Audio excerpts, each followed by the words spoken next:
MATIANG'I. He will be presiding over this afternoon sitting. Allow me to hand you over to this live broadcast brought to you by PBU in partnership with KBC. My name is Kamche Menza. Good afternoon. Na tuombe. Ewe Mwenyezi Mungu, twakusihi ututazame kwa neema nyingi na baraka, sisi watumishi wako ambao umeridhika kutuita kwa nyadhifa za uongozi katika jamhuri hii yetu.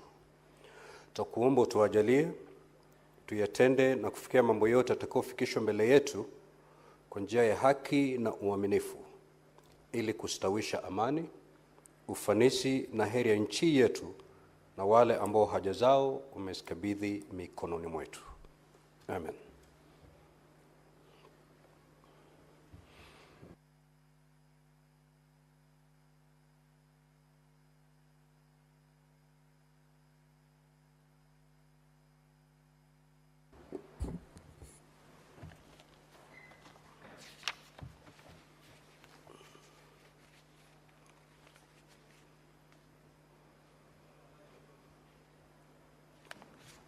Clerk, do we have quorum?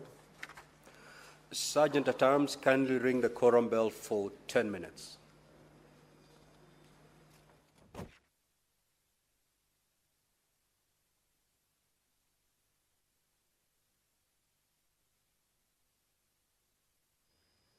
Well, the House is about to commence its business. A quorum hitch has been established. That means the business cannot commence, or the sitting of the House cannot commence yet until that quorum is raised, at least 15 senators.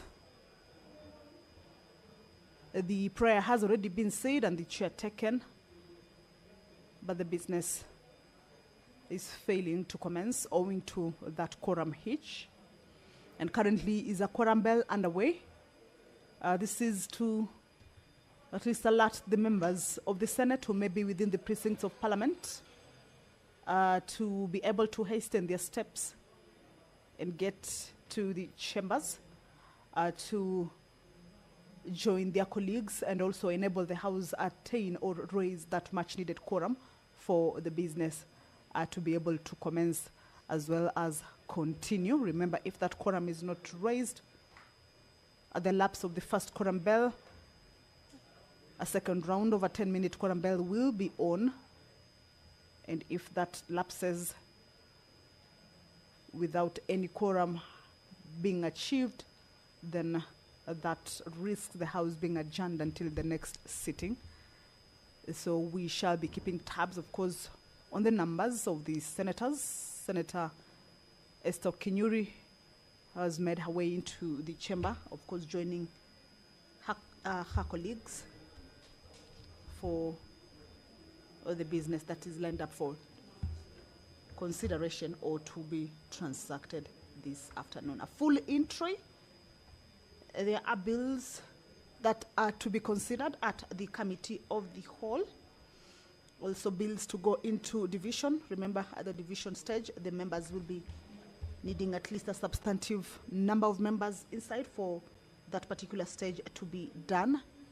And if the quorum is not raised and also sustained to this particular business, then these two bills, as I had indicated earlier, the County Allocation of Revenue Bill and the Equalization Fund Appropriation Bill, may not be able to be transacted.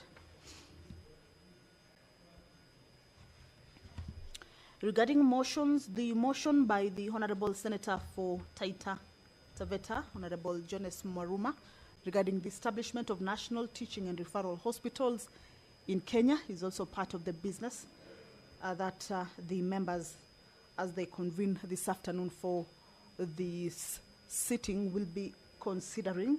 This is a motion that the Senate will be urging the Ministry of Health to establish national teaching and referral hospitals in the coast region, the eastern region, the northeastern Nyanza, as well as western regions, and also not just establishing but also equipping fully the national teaching and referral hospitals with modern medical equipment, medical supplies and personnel, as well as the county governments to also allocate more funds to their respective health dockets. You recall that the health sector is a devolved function. So this particular motion, much as the Ministry of Health will be establishing these national teaching and referral hospitals and also equipping them with modern medical equipment as well as medical supplies and personnel, the county governments also have a mandate, including to allocate more funds to their respective health dockets to adequately facilitate their county level 5 and level 6 hospitals in order to enhance provision of critical health services to reduce the demand for such services from the national teaching and referral hospitals. The mover of this motion backs up the proposal in that the country has 5 national teaching and referral hospitals, with Kenyatta University Research and Teaching Hospital in Kiambu County and Moi Teaching and Referral Hospital in Eldoret, Uasin Gishu County, being the only ones outside Nairobi County. The bed capacity, medical equipment, human capital in these national teaching and referral hospitals. Allow me to hand you over. Seats. Clerk, kindly call the first order. Order number 1, administration of oath. Order number 2, communication from the chair. Order number 3, messages.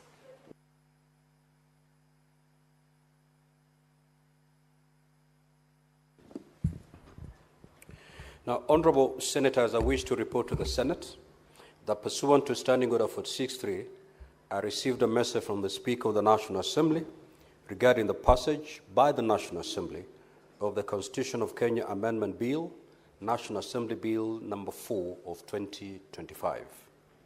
The message, dated Wednesday, 2nd July 2025, was received in the office of the Clerk of the Senate on the same date, while the Senate was on recess.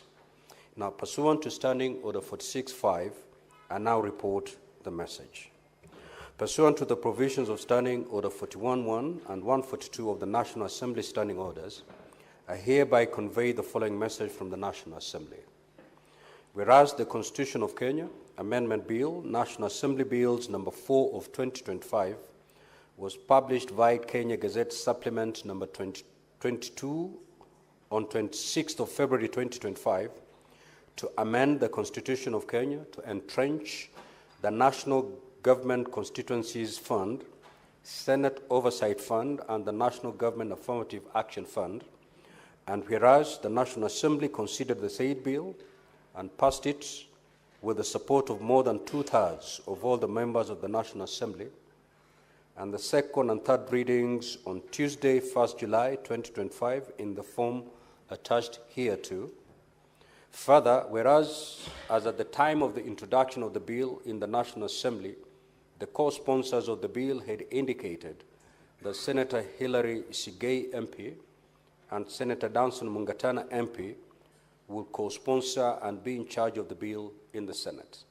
Now, therefore, in accordance with the provisions of Article 256 of the Constitution and Standing Orders 41 and 142 of the National Assembly Standing Orders, I hereby refer the bill to the Senate for consideration. Now, honorable senators, Standing Order 163.1 requires that a bill which originates in the National Assembly be proceeded with in the manner as a bill introduced in the Senate by way of first reading in accordance with Standing Order 144. Accordingly, I direct that the Constitution of Kenya Amendment Bill, National Assembly Bills number 4 of 2025, be listed in the order paper for first reading at the appropriate time. Further, since the bill seeks to amend the Constitution of Kenya by parliamentary initiative, the provisions of Article 256 of the Constitution and Standing Order 140 shall apply in the processing of the bill in the Senate. The House is guided accordingly. I thank you. Next order. Order number 4, petitions. Order number 5, papers. The Chairperson Standing Committee on Devolution and Intergovernmental Relations.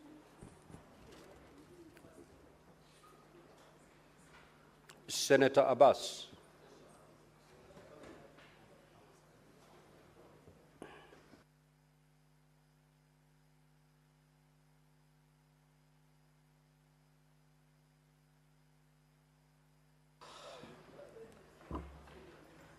Honorable Speaker, I beg to lay the following papers on the table of the Senate today, 17 July 2025. Report of the Standing Committee on Devolution and Intergovernmental Relations on its consideration of the Office of the County Attorney Amendment Bill, Senate Bill number 47 of 2024. Thank you. Senator Catherine Muma.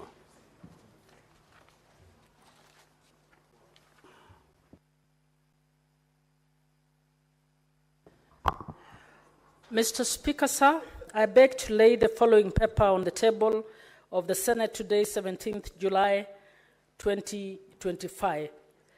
Report of the Parliament of Kenya delegation to the 2025 hearing at the Interparliamentary Union held at the United Nations in New York, United States of America on 13th to 14th February 2025. Next order. Order number 6, notices of motion. The Senate Majority Leader.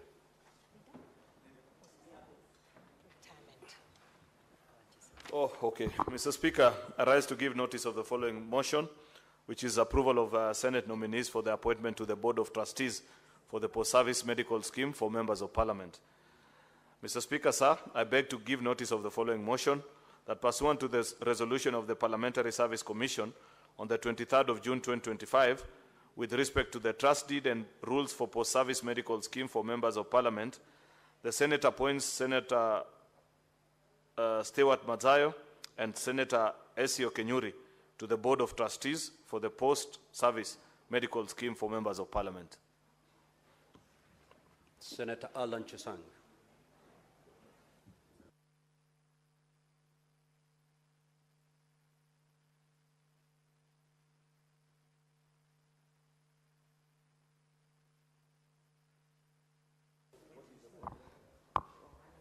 Mr. Speaker, I beg to give notice the following motion, that the Senate adopts the report of the Mediation Committee of the Gambling Control Bill, National Assembly Bill number 70 of 2025, laid on the table of the Senate on Wednesday, 16th July 2025, and that pursuant to Article 1132 of the Constitution and Standing Order 167.3 of the Senate, approves that the mediation version of the bill. I thank you, Mr. Speaker. Senator Catherine Muma.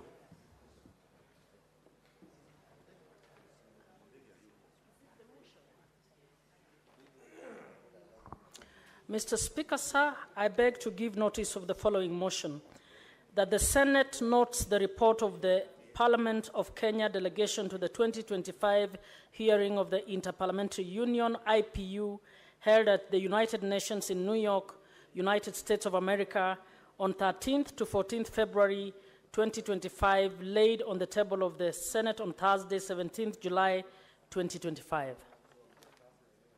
Next order. Order number 7, questions and statements. Statements pursuant to Standing Order 52.1. Senator Essie Kenyuri.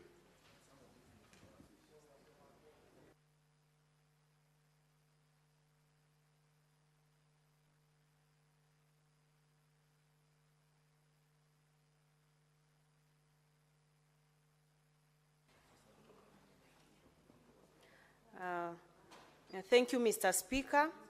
This is a statement on a matter of international concern on the World Expo 2025 in Osaka, Japan.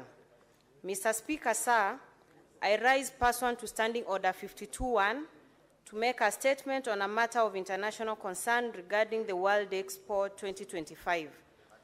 Mr. Speaker, sir, World Expos, officially known as International Registered Exhibitions, are global platforms where nations converge to explore solutions to the world's most pressing challenges through engaging and immersive experiences.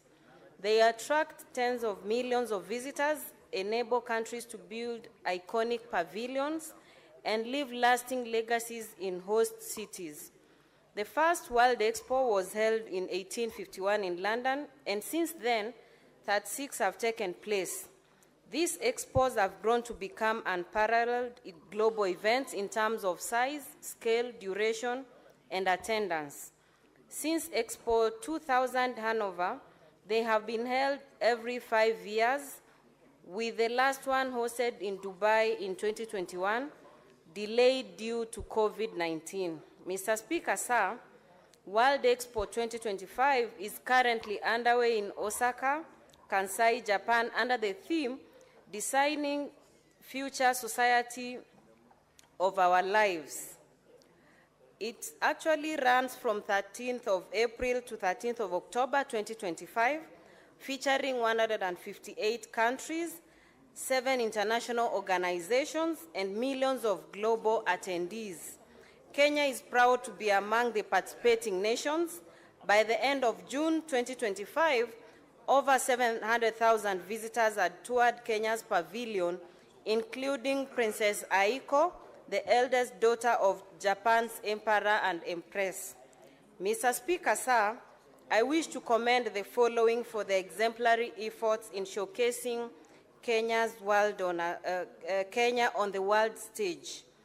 Honorable Lee Kinyanjui, Cabinet Secretary, Ministry of Investments, Trade and Industry.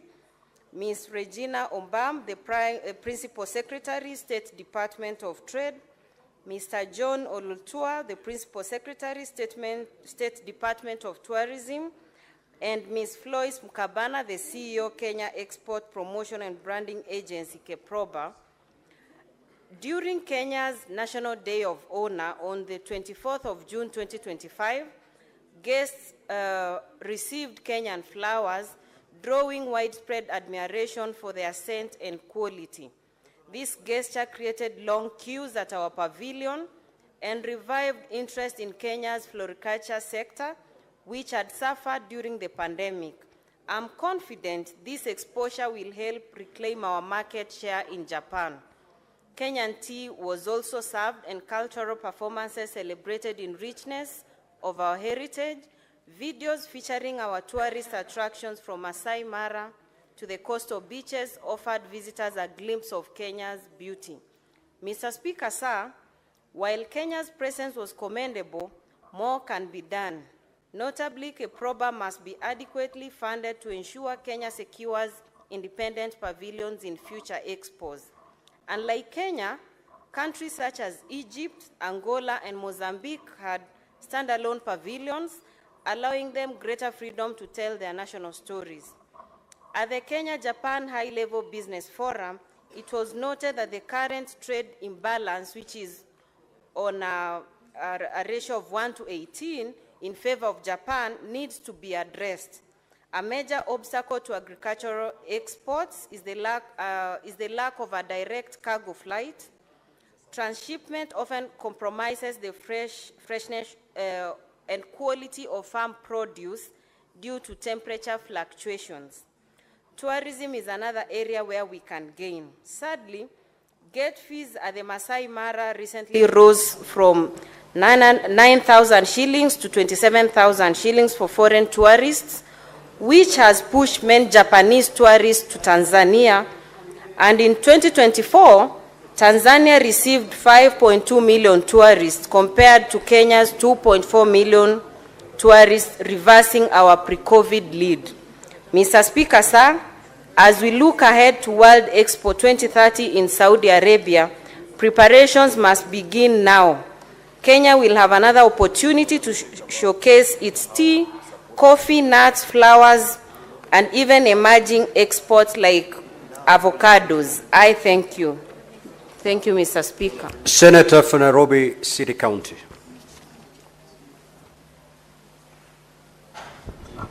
Speaker, thank you for your kind indulgence to allow me to read this statement on the welfare of staff who work for Chandarana Food Plus supermarket chain.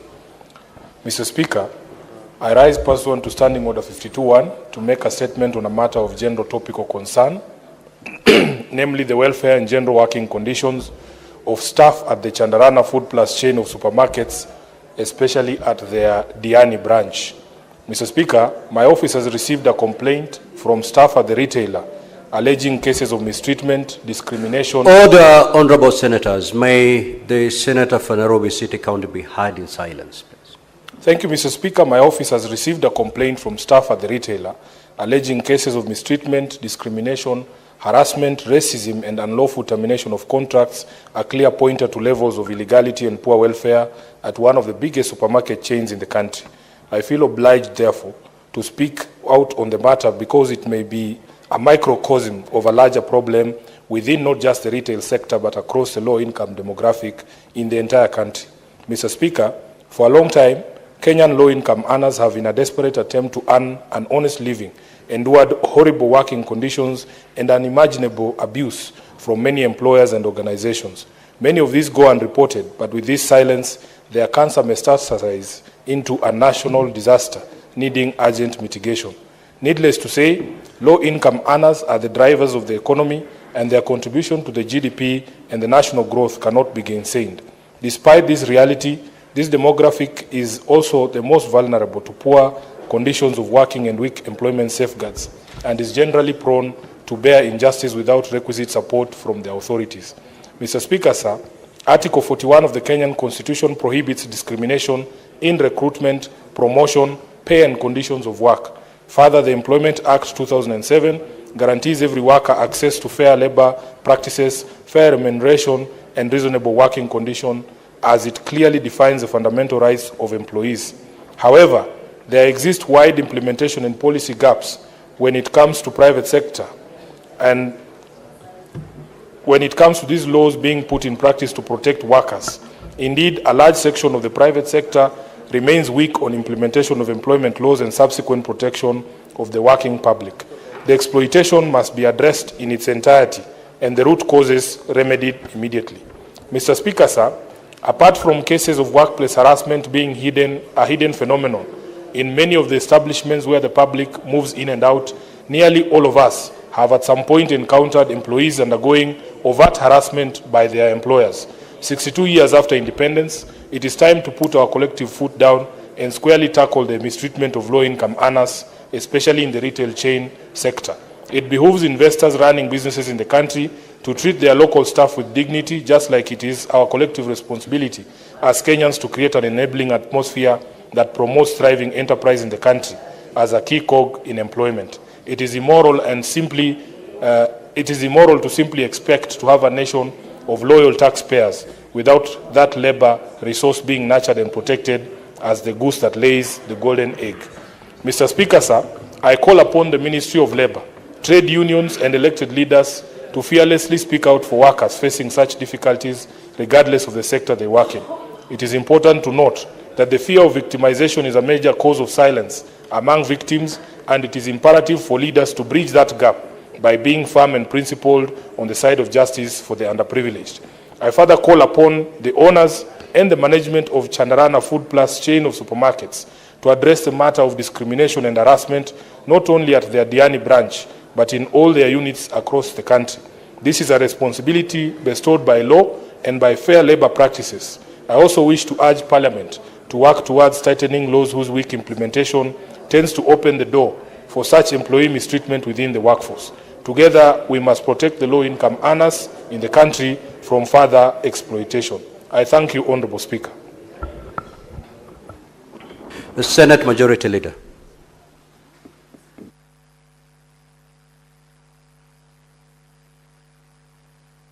Apologies, Speaker. Statement by the Majority Leader regarding the business of the week that commences on the 22nd of July, 2025, pursuant to Standing Order number 57.1. Mr. Speaker, this is the status of legislative business for that week. Mr. Speaker, sir, we have 59 bills, of which 40 are the second reading and 19 are at the committee of the whole stage pending consideration. There are 32 motions, Mr. Speaker, 3 of which are pursuant to Standing Order number 238, all of which have been discussed and are now pending conclusion. Further, Mr. Speaker, we have 28 petitions that are pending conclusion by respective committees, and like I observed last week, 19 of them, Mr. Speaker, are due for reporting already. So I want to request the chairpersons who are in the House, and I can see a number of them, Senator Faki, Senator Issa, I think Senator Muma, quite a number of them, and perhaps some are seated behind me, that I cannot see them, Mr. Speaker. If you're chairperson of a committee and you have a petition that is due for reporting, we are being very unfair to the citizens that petition this House, because they do so believing that we can deliver justice expeditiously, Mr. Speaker. And therefore, I hope that we can do that, Mr. Speaker, because that is part of our constitutional mandate. Mr. Speaker, we had an interesting one last week, the one by Mr. Musundi, Mr. Speaker, which we are already counting the 30 days because we continue to see that violation. It was quite tragic, Mr. Speaker. Not tragic, but poetic injustice, not justice this time. Because I spoke about it, and on Friday, last week, I went to a function, Mr. Speaker, as a chief guest, and the member of the National Assembly had actually branded a photo of themselves on that particular bus. I almost asked them to remove it, but then I figured the 30 days are not yet over. So I hope Secretariat, Mr. Speaker, are following up on the resolution of that matter. I was just making that point, Mr. Speaker, to remind our chairpersons on the importance citizens attach to this House, especially with regards to petition. There is a reason why this House receives almost 3 times the number of petitions that our counterpart House, more than our counterpart House, Mr. Speaker. So I want to request of our chairpersons, please don't let that very stellar performance and good record of this House disappear.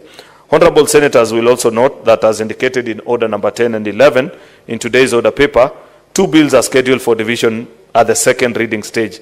Further, at Order number 12, the President's reservations to the Conflict of Interest Bill, National Assembly Bill number 12 of 2023, are equally scheduled for division at the Committee of the Whole Stage. I therefore request our party whips to mobilize the requisite delegations for the divisions to be undertaken to ensure progress is made on this bill. Particularly, Mr. Speaker, the 2 bills that we concluded in the previous days, county allocation of revenue and equalization, which we concluded yesterday after a very interesting debate, Mr. Speaker, from members who gave their perspectives on who deserves to be equalized and who doesn't deserve. It was quite interesting, Mr. Speaker, to listen to the various perspectives. Those bills are now at the second reading, Mr. Speaker. I hope we can conclude and vote on them this afternoon so that next week we conclude on them and our counties can begin the operation. Mr. Speaker, you know we are almost getting to the last week of July and we haven't considered county allocation of revenue, which is the final instrument that delivers funds to counties, Mr. Speaker. We equally have to, in today's order paper, Mr. Speaker, the county additional allocation bill, another important bill as well that followed almost the same route with the equalization, Mr. Speaker. And I look forward to the debate on that one, Mr. Speaker, because there is good reason why that bill came up. Therefore, Mr. Speaker, I want to request that if we can prioritize voting this afternoon on those very important pieces of legislation for our county governments, I will appreciate. On Tuesday, the 22nd of July, when SBC meets, Mr. Speaker, we shall consider the business of the week, Mr. Speaker, which will include business not concluded on today's order paper, as well as other businesses that are indicated in the notice paper. The Wednesday, 23rd of July, Mr. Speaker, will include questions to the CSs as approved by SPC, as well as motions. We have next week the Minister in charge of Youth Affairs, Creative Economy and Sports, who's responding to questions by a number of colleagues. We have the CS also for cooperatives and micro, small and medium enterprises, responding to a number of questions, as well as the CS in charge of environment, Mr. Speaker. Finally, Mr. Speaker, these bills that I have mentioned earlier, that are the second reading stage, which include the county government state officers' removal from office procedure. There's a tobacco control bill, which quite a number of senators have had interesting perspectives on. Mr. Speaker, there's a county government county government's amendment bill, Mr. Speaker. Then there's a street naming and property addressing system bill, a very important bill, Mr. Speaker, that will respond to part of the issues actually that were raised in the petition by Mr. Musundi. These other bills, Mr. Speaker, that are the committee of the whole, which include the sports amendment bill, public fundraisings appeal bill, the heritage and museums bill, environmental laws, statutory instrument, which is an ADCO bill, county government election laws, it's an ADCO bill as well, Mr. Speaker, labor, migration and management bill. These are bills that are in the third reading, Mr. Speaker, and I want to request colleagues, if possible, if we can schedule time next week and prioritize the conclusion of bills that we have finished actually moving of the amendments, and all that is required is to vote, Mr. Speaker. So I want to request if members can prioritize their attendance to the House so that we conclude on those bills. We have motions also on reports of the various standing committee, including the devolution committee, Mr. Speaker, into the state of markets in Vihiga and Bungoma County, arising from a statement that had been sought by Senator Osotsi and Senator Wakoli, both of the two counties. There's a progress report also from the cohesion and equal opportunity. I want us to debate this, Mr. Speaker, because it's one of the takeaway items that came out of the motion that this House moved after the June 25th protest of 2024, Mr. Speaker. And many times we keep on being asked, after you guys spoke for that long, what else have you done? This committee has done fairly good work, not to the level that we asked of them at that particular time, but why I'm seeking your indulgence, members, is that we need to look at what Senator Chute's committee, the Committee on Equal Opportunities, has done so far, so that we can infuse further ideas about how to make this report conclusive. So I really request if next week we can have a conversation on this, Mr. Speaker, and members can speak to it with passion, because this is one of the things that keeps us as a country on the tenterhooks every other time. The fact that opportunities are not shared equally, and the Senate can lead the way in ensuring that we grant equal opportunity to all Kenyans. Parliament, by the way, Mr. Speaker, I would just make a good example, because I served in PSC, and I know that we have a regional representation policy. Every time we do employment in this House, in Parliament, Mr. Speaker, part of what we consider is a geographical representation of the candidates that you have, that are being considered, especially where there is mass employment. And there's a quota allocated to every region, Mr. Speaker, including even in internship. This House, Parliament, Mr. Speaker, has internship opportunities for lawyers, for example. And one of the things that we do is that we offer those opportunities per county. So if this year we have county 1 to 15, because there are 15 slots, unless they have increased now, those 15 counties sit out for the next 3 years until the rest of the 32 counties out of the 47 have gotten an opportunity to present a candidate. Such are the kind of intervention that this House can recommend to ensure that as a country, even in terms of employment and equal opportunities, in all and across the span and breadth of the public sector is represented. That needs to be covered in this report, and therefore I want to urge members that next week when we discuss this report, please bring your A game so that we're done. Finally, Mr. Speaker, the projected business for Thursday, 24th, will be any other business that will not have concluded on Tuesday and Wednesday. I thank you, Mr. Speaker, and hereby lay this statement on the table of the Senate. Thank you. Now, honorable senators, before we move to the next order, I have this communication to make. I would like to acknowledge the presence in the public gallery this afternoon, visiting teachers and students from Ikundu Primary and Junior School in Murang'a County. The delegation comprises 46 students and 5 teachers who are in the Senate for a one-day academic exposition. Now, honorable senators, in our usual tradition of receiving and welcoming guests to Parliament, I extend a warm welcome to them, and on behalf of the Senate and my own behalf, wish them a fruitful visit. I will call upon the Senator for Murang'a under 1 minute to exit. Honorable Senator, take your seat. Take your seat.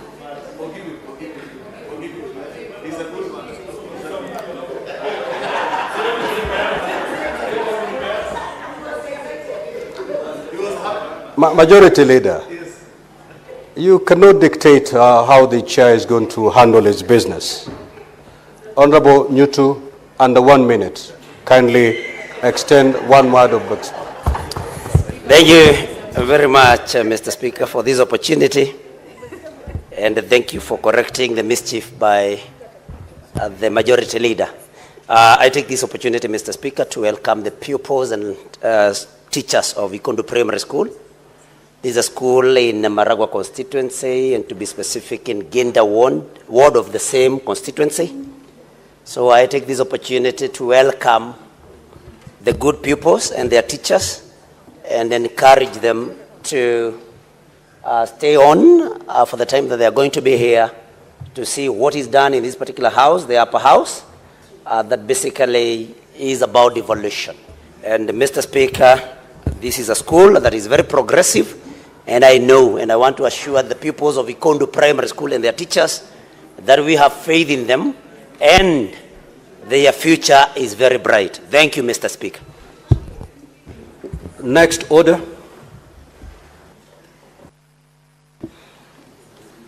Order number 8, motion, approval of Senate nominees for appointment to the Board of Trustees for the post-service medical scheme for members of Parliament. The Senate Majority Leader.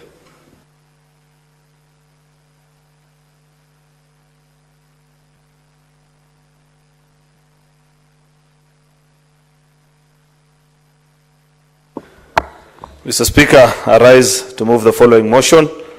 This is the approval of Senate nominees to the appointment to the Board of Trustees for the post-service medical scheme for members of Parliament, that pursuant to the resolution of the Parliamentary Service Scheme on the Parliamentary Service Commission of 23rd June 2025 with respect to trust deeds and rules for post-service medical scheme for members of Parliament, the Senate appoints Senate Justice Retired Stewart Mazayo and Senator Esther Okenyuri to the Board of Trustees to the post-service medical scheme for members of Parliament. Mr. Speaker, that is what it is. I request Senator Ledama Olekina to second.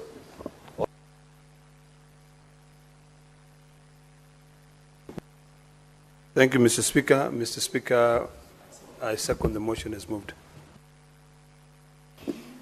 So, honorable senators, I'll proceed to propose the question that pursuant to the resolution of the Parliamentary Service Commission of 23rd June 2025, with respect to the trust deed and rules for the post-service medical scheme for members of Parliament, the Senate appoints Senator Justice Retired Stewart Mazayo,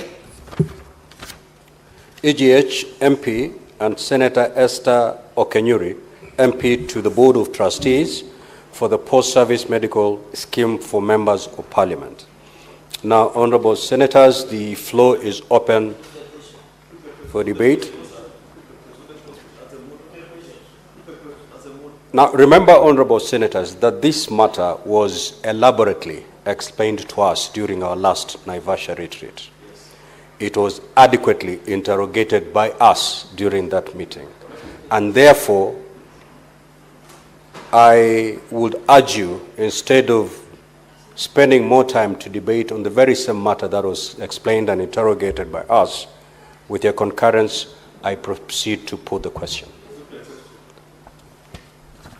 Honorable senators, I will now put the question.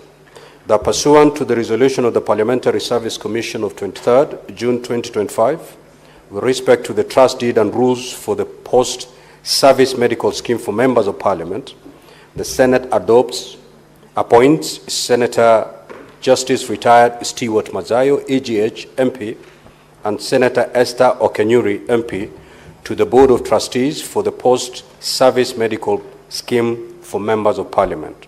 Will as many as of that opinion say aye? Aye. Will as many as of the contrary opinion say nay? The ayes have it. Next order.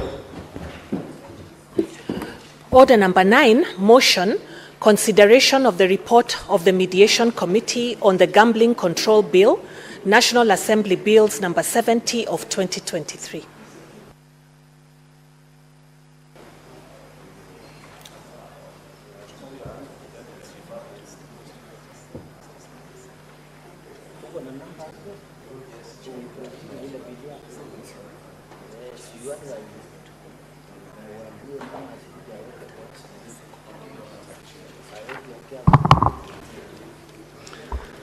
Mr. Speaker, sir, I beg to move that the Senate adopts the report of the Mediation Committee of the Gambling Control Bill, National Assembly Bill number 70 of 2025, laid on the table of the Senate on Wednesday, 16th July 2025, and that pursuant to Article 113(2) of the Constitution and Standing Order 167(3) of the Senate, approves that mediated version of the bill. I request Senator Sigei to second.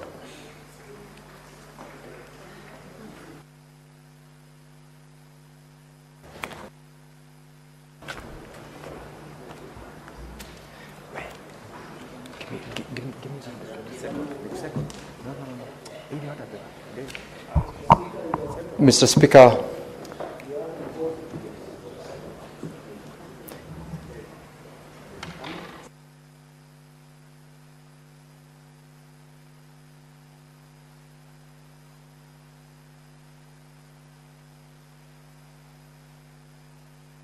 Yes, Honorable Sigei. Mr. Speaker, I second the motion that has just been tabled by the Honorable Senator Alan Sang. And just to affirm a bit of the mediated version of the gambling bill, Mr. Speaker, that is a product of a joint committee of the National Assembly and this House, where initially when the bill came into the House, certain amendments were proposed, leading to a reversion, or rather a reconstitution of the mediation committee to consider the proposals that particularly came from this House. In particular, Mr. Speaker, part of the new introductions to the version of the bill that is currently before the House is a requirement for purposes of those trading in the business to have not necessarily ownership or the 30% ownership of the local representatives, especially for those who want to trade online. This was a position that earlier on had been provided that required any gambling agency must submit 30% of its shareholding to local investors. Mr. Speaker, the committee in its discussion over it provided that the only way we can enhance the business community in that particular sector to enhance support and access to these countries to ensure that they actually relinquish certain percentage of their shares, and also are required to meet a certain condition, including provision of physical space, registration processes that are normally required for local entities. And Mr. Speaker, the version that has now been tabled will speak to a number of the concerns, noting that this is one of those businesses that is currently almost across the world.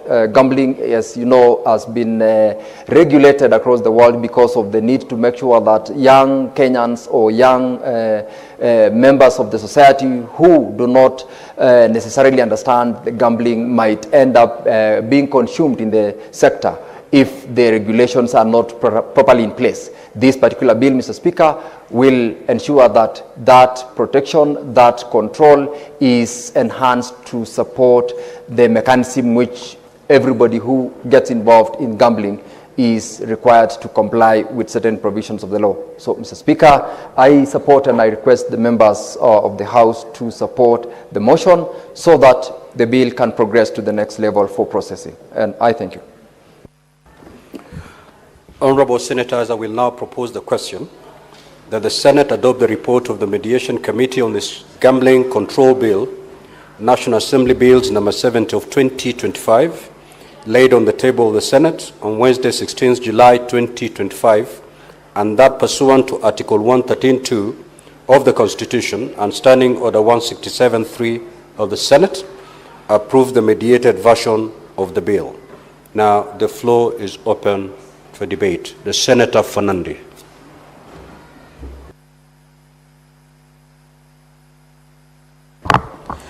Thank you, Mr. Speaker, sir. While I note that the mediation committee of the Senate and National Assembly have done extremely well, is that our representative failed to note that under Article 96, our role is to protect devolution. And on the fourth schedule, there is a critical role of Mr. Speaker, of county governments. And one of the critical roles of the county government is issuance of licensing, not only on other things, but also including gambling. While I appreciate there is an amendment that has been proposed by the committee, we should have increased elaborate, because there are so many licenses that we issue. Mr. Speaker, when you visit a number of our local shops somewhere in Narok Town, you will notice the wall is mosaic. Not because it is a design of that shop, but because of the many licenses that we issue. And therefore, I agree, but we should have retained and given powers for the licensing. While I appreciate that they are proposing that county will develop county legislation. So, Speaker, you have to appreciate this country is a country of diverse. When you go where Senator Haji comes from and other counties that are predominantly Islamic, yeah, even, I don't know, Kwale and also Mombasa predominantly. I'm not saying all of it predominantly. That's good English. It's called prospectus, Mr. Speaker, or conceptus, Mr. Speaker. Mr. Speaker, I thought there is only one speaker in the House. Mr. Speaker, therefore, it will be a big challenge. So if you say let counties make their own county legislation, counties that are predominantly Islamic, they might not allow this. So would have proposed in their report, they will not allow this, Mr. Speaker. If they would not, they would have proposed a uniform county legislation for counties to be able to follow on this issue of gambling. Because of different diverse culture, different religion. Mr. Speaker, you have to appreciate that this culture of gambling is killing many families, Mr. Speaker. And gambling is an addiction, Mr. Speaker. It is becoming a problem. Mr. Speaker, while we appreciate we must raise taxes, gambling is a dangerous disease that when it is addictive, it should be treated the way it is being treated, Mr. Speaker. Many people are betting the other day that Chelsea will win, PSG will win, and I'm telling you, there are people who are still recovering from that shock, especially people who did not support Chelsea to win. So, and they have gambled, there is betting, there is many betting companies, Mr. Speaker. I'm told even in our villages where we come from, especially where Senator Kalwale comes from, I'm told young men and women are stealing even eggs to go and sell so that they are gambling, Mr. Speaker. When you visit our small centers, there are some Chinese-like machines called lotteries, where, Mr. Speaker, they are taking a lot of our resources, Mr. Speaker. Therefore, I would have expected our committee. We don't want to be a gambling nation, Mr. Speaker. And you know this thing of gambling with life, even when you saw the other day, people are gambling with their lives. They go on the streets, they loot. When it is just a gambling. Mr. Speaker, you saw some of the young people were even sending money for morticians, even during Sabasaba and during the anniversary, Mr. Speaker, of GNC demonstrations. We are a dangerous country, Mr. Speaker. We are teaching the young people bad manners, Mr. Speaker, of gambling. Because we have said, Mr. Speaker, that you can gamble your way to wealth or to power, Mr. Speaker. We should desist, and even I'm happy, Mr. Speaker, some of your guests, including boys and girls from various schools, should know that gambling is bad manners. We should not teach our society to gamble. We should not. We know people who have gambled their way to where they are, Mr. Speaker, and we don't want to mention names after you gave us directive or in the ruling that you gave it in a Solomonic manner, Mr. Speaker. So we don't want to teach anybody to be a gambler. The only gambler we should allow is Kenny Rogers' song. about gambling, Mr. Speaker. That's the only song we should allow. The Kenny Rogers, Mr. Speaker. No, the standing orders does not allow me to sing, Mr. Speaker, and they are misleading me. Mr. Speaker, you should know when to run and when to stay. Mr. Speaker, so this issue of trade permits, licensed amusement machines, pool table permits, Mr. Speaker, license and supervise of county issuance of trade permits for total setters. Mr. Speaker, these are very interesting English. Mr. Speaker, it reminds me of the hearing of the president of Eastern Cape, Judge Celebi Mbenenge, over his claims of sexual harassment, and he's using very powerful English like what the committee have used here, Mr. Speaker. So this issue of I would have expected the committee... Senator Olekina, kindly take your seat. Thank you. Proceed. Thank you, Mr. Speaker, for protecting me. Mr. Speaker, and therefore number two is on the issue of, I agree with the amendment that the young people should be part of the betting board, and therefore an representative from Council of Governance, because that is where we should, Mr. Speaker. Mr. Speaker, another committee resolution that I have noted is functions from the authority, which I agree the issuance of license should stay with the counties. Mr. Speaker, you know we are struggling with on-source revenue. I have seen a number of governors celebrating on on-source revenue, Mr. Speaker. We should retain the issue of licensing. The Constitution is very clear that under the Constitution, Mr. Speaker, the fourth schedule, and even the Constitution itself, the power of issuance of licensing stay within. Mr. Speaker, I know KRA is struggling to raise money. We are aware, Mr. Speaker, we have a deficit budget of 4.2 trillion shillings. We normally on average raise 2 trillion through Kenya Revenue Authority, Mr. Speaker. While I appreciate that, we should not allow KRA to arrogate itself the power they don't have, Mr. Speaker. They shouldn't. And therefore I agree with this amendment that the issue of issuance of license, the factor of raising revenue, is only given to two entities, Mr. Speaker. It is given to the national government, it is given to the, Mr. Speaker, is given to county government. And the Constitution is very clear, Mr. Speaker, that should you want to give yourself power to collect revenue, Mr. Speaker, and I'm happy the Senate Justice retired Judge Stewart Manzayo knows this, is you come to legislate. You don't take it through the back door, Mr. Speaker. Mr. Speaker, because I'm running through, because this is the clause, this is Senate Amendment Clause 28. I agree that the employees an accreditation for a person in non-gambling within gambling premises, so that we don't need to use the sweeping of the police to those. Mr. Speaker, another problem, Mr. Speaker, I came to learn this issue because I have seen in this clause number 28 that media nowadays, while I appreciate media are struggling to raise the revenue. Mr. Speaker, all the radio stations, the televisions, I have tremendous respect for the media. That's why they are called the fourth estate. Mr. Speaker, I was surprised even old men and women of 70 years are now gambling in radio stations. In TVs, Mr. Speaker, they are now gambling. It is becoming a dangerous disease. Mr. Speaker, while media are trying to raise the revenue to run their stations, I know one of the media owners is looking at me, Mr. Speaker. He is trying and be moral. We cannot legislate anything. From morning to evening, Mr. Speaker, you only hear promotion. Buy this. If you gamble with 1,000, you gain 10,000, Mr. Speaker. We don't want to reduce this country to a gambling nation. We are gambling with our lives. We are gambling with the economy. We are gambling with elections, Mr. Speaker. We are gambling in our relationship, Mr. Speaker. Mr. Speaker, I want to agree, these media promotions, we must regulate, Mr. Speaker. It should be PG. It should be parental guidance. It should be put, Mr. Speaker, at the watershed period, Mr. Speaker, so that we don't need the NCCK or Kenya Episcopal Conference of Catholic Bishops or the evangelistic or traditional or the Islamic religious to come out and tell us to legislate on issues that can be done morality, Mr. Speaker. We don't want to create a society, Mr. Speaker, an aspect of capitalism. You know, capitalism does not have a soul and a heart, Mr. Speaker. And therefore, I agree that we must regulate. And I'm told, Mr. Speaker, These promotions that you do in media, you can imagine 1 million Kenyans sends 100 shillings, and they end up giving out only a gift of 500,000. So, Mr. Speaker, they are making a lot of money.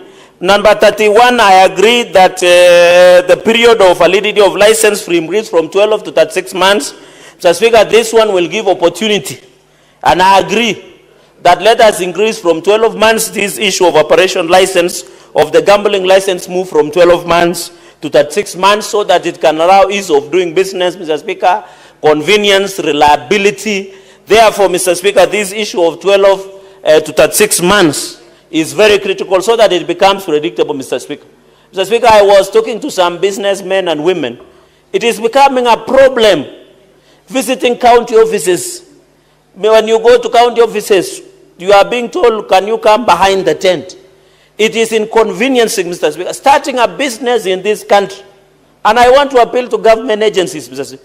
Starting a business in this country, by the time you get even one license, if you have never gotten an heart attack, you get diabetes or hypertension. Because we have created a very tedious process of receiving licensing in this business, including from NEMA, Mr. Speaker, from all the agencies, including public health. Why don't we create one portal that when you want to apply license, you can get only one license? If today, Mr. Speaker, you want to cut a tree in Nairobi, the agencies, Mr. Speaker, that you will go, even those agencies are not more than the process of going to heaven, Mr. Speaker. It is so tedious. It is so unfortunate, Mr. Speaker. Therefore, by the time you get your license, if you are not sick, Mr. Speaker, you are bankrupt. Because this brown envelope, Mr. Speaker, your file has disappeared and all those. So I agree that there should be predictability. Gambling license should move from 12 months to 36 months. On the issue of tax rate of 15%, lottery tax at the rate of 15%, Mr. Speaker, as I indicated, that the gambling issue, we should be very careful as a country. In fact, I want to request, Mr. Speaker, the Committee of Trade and ICT must do an audit of this gambling that we have, Mr. Speaker. You are being told you can win a mbuzi or a goat, you can win a car, you can win 100,000, you can win a trip to Diani, you can win a trip, Mr. Speaker. They are just playing with the imaginations of Kenya, and they are making more money. I am daring today, I can see the chair of trade, Senator Issa Juma Boy. Just take one media company or an advert. 1 million Kenyans send 100 shillings, including our old men and women in the village. And they only give a reward of 500,000 or even 20,000. Those guys are making devilish and satanic profits at the expense of Kenyans, Mr. Speaker. They are making it, Mr. Speaker. There are people who are going without food because they are gambling, Mr. Speaker. Even I know the football season is over. But I want to appeal to many young people. Or has it begun? Yes, it's coming in August, Mr. Speaker. So I want to appeal, this issue we must agree, and I agree that we need to introduce the lottery tax of 15%, Mr. Speaker, as a preventive mechanism against the disease called gambling, Mr. Speaker. And I want to say, this issue of gambling must and should be arrested. So the issue of 15% tax at the rate of 15% on lottery tax, Mr. Speaker, should and must be included. While I appreciate, Mr. Speaker, it is not lost on us that most of these betting companies are sponsoring football tournaments, they are giving out support, they are giving out CSR. But, Mr. Speaker, when you compare the cooperative social responsibilities that these betting companies and lottery companies are giving, it's a drop in the auction, Mr. Speaker. It's a drop in the auction, Mr. Speaker.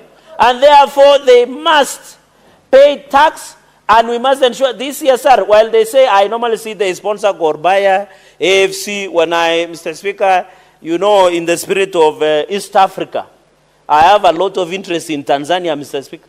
I normally see sports persons sponsoring Simba or Yanga, Mr. Speaker, down there in Tanzania. While we appreciate, even here, AFC Leopard, this one, Arambe Stars, we want them to be sponsored, Mr. Speaker. Mr. Speaker, and many other companies. Honorable Faki, allow your colleague to make his comments. Proceed. Mr. Speaker, if you need to give information, you know what to do. Mr. Speaker, you know some habits die hard. Old habits, sorry. Old habits I had, and I understand why. Mr. Speaker is a good man. So, Mr. Speaker, this one of the tax should be charged by the license broker, and we agree with that, Mr. Speaker. Mr. Speaker, quickly, single from to 1 shilling, Mr. Speaker. This is where I was saying. I don't know whether our majority leader, I don't know whether your membership are aware of the reality on the ground. Because vitu kwa ground is different, Mr. Speaker, forgive my language. But how do you reduce from 20 shillings to 1 shilling? You will allow the small children also to be betting, Mr. Speaker. And where is the mover of this report, Mr. Speaker? I don't think he's around. Mr. Speaker, you will allow young boys and girls to bet because you are reducing it from 20 shillings, Mr. Speaker, to 1 shilling, Mr. Speaker. That this minimum amount bet, unless, Mr. Speaker, with a lot of tremendous respect, this law reflects to the role of the betting companies, Mr. Speaker. And we must agree because that the national... Senator Fernande. Yes. The senator for Bomet wishes to give information. Are you amenable? No, if it was about Ebola Road, I would have agreed, but on this one, I'm an expert. Proceed. Allow me, Mr. Speaker, to proceed. No, to reduce the minimum of single bet in a casino from 20 shillings to 1 shilling, Mr. Speaker, unless you want me to bring a casino, even the small you see in Jebwalungu Center, somewhere in the Bomet, Mr. Speaker, because in the committee report, this is not my report, Mr. Speaker.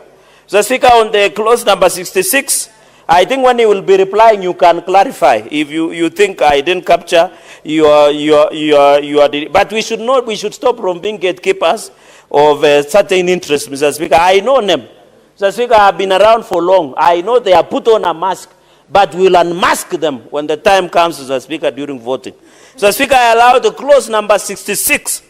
In this issue of financial reporting and monitoring, I agree they have done a good job there. Mr. Speaker, the issue of money laundering.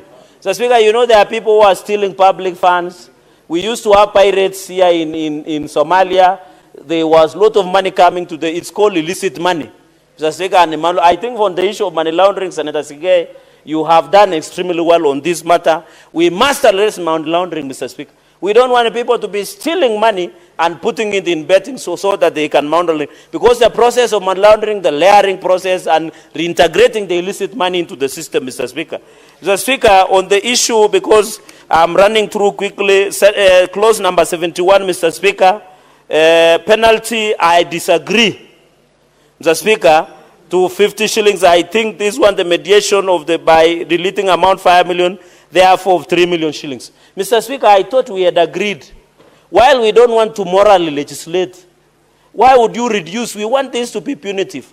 We want people who want to gamble, people who have excess money, like Senator Issa and Senator Faki.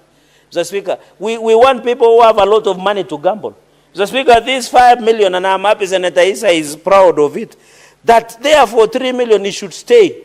I hope when it comes to committee of the whole, Mr. Speaker, that issue can be relooked at, Mr. Speaker. In this clause number 87, television, I agree.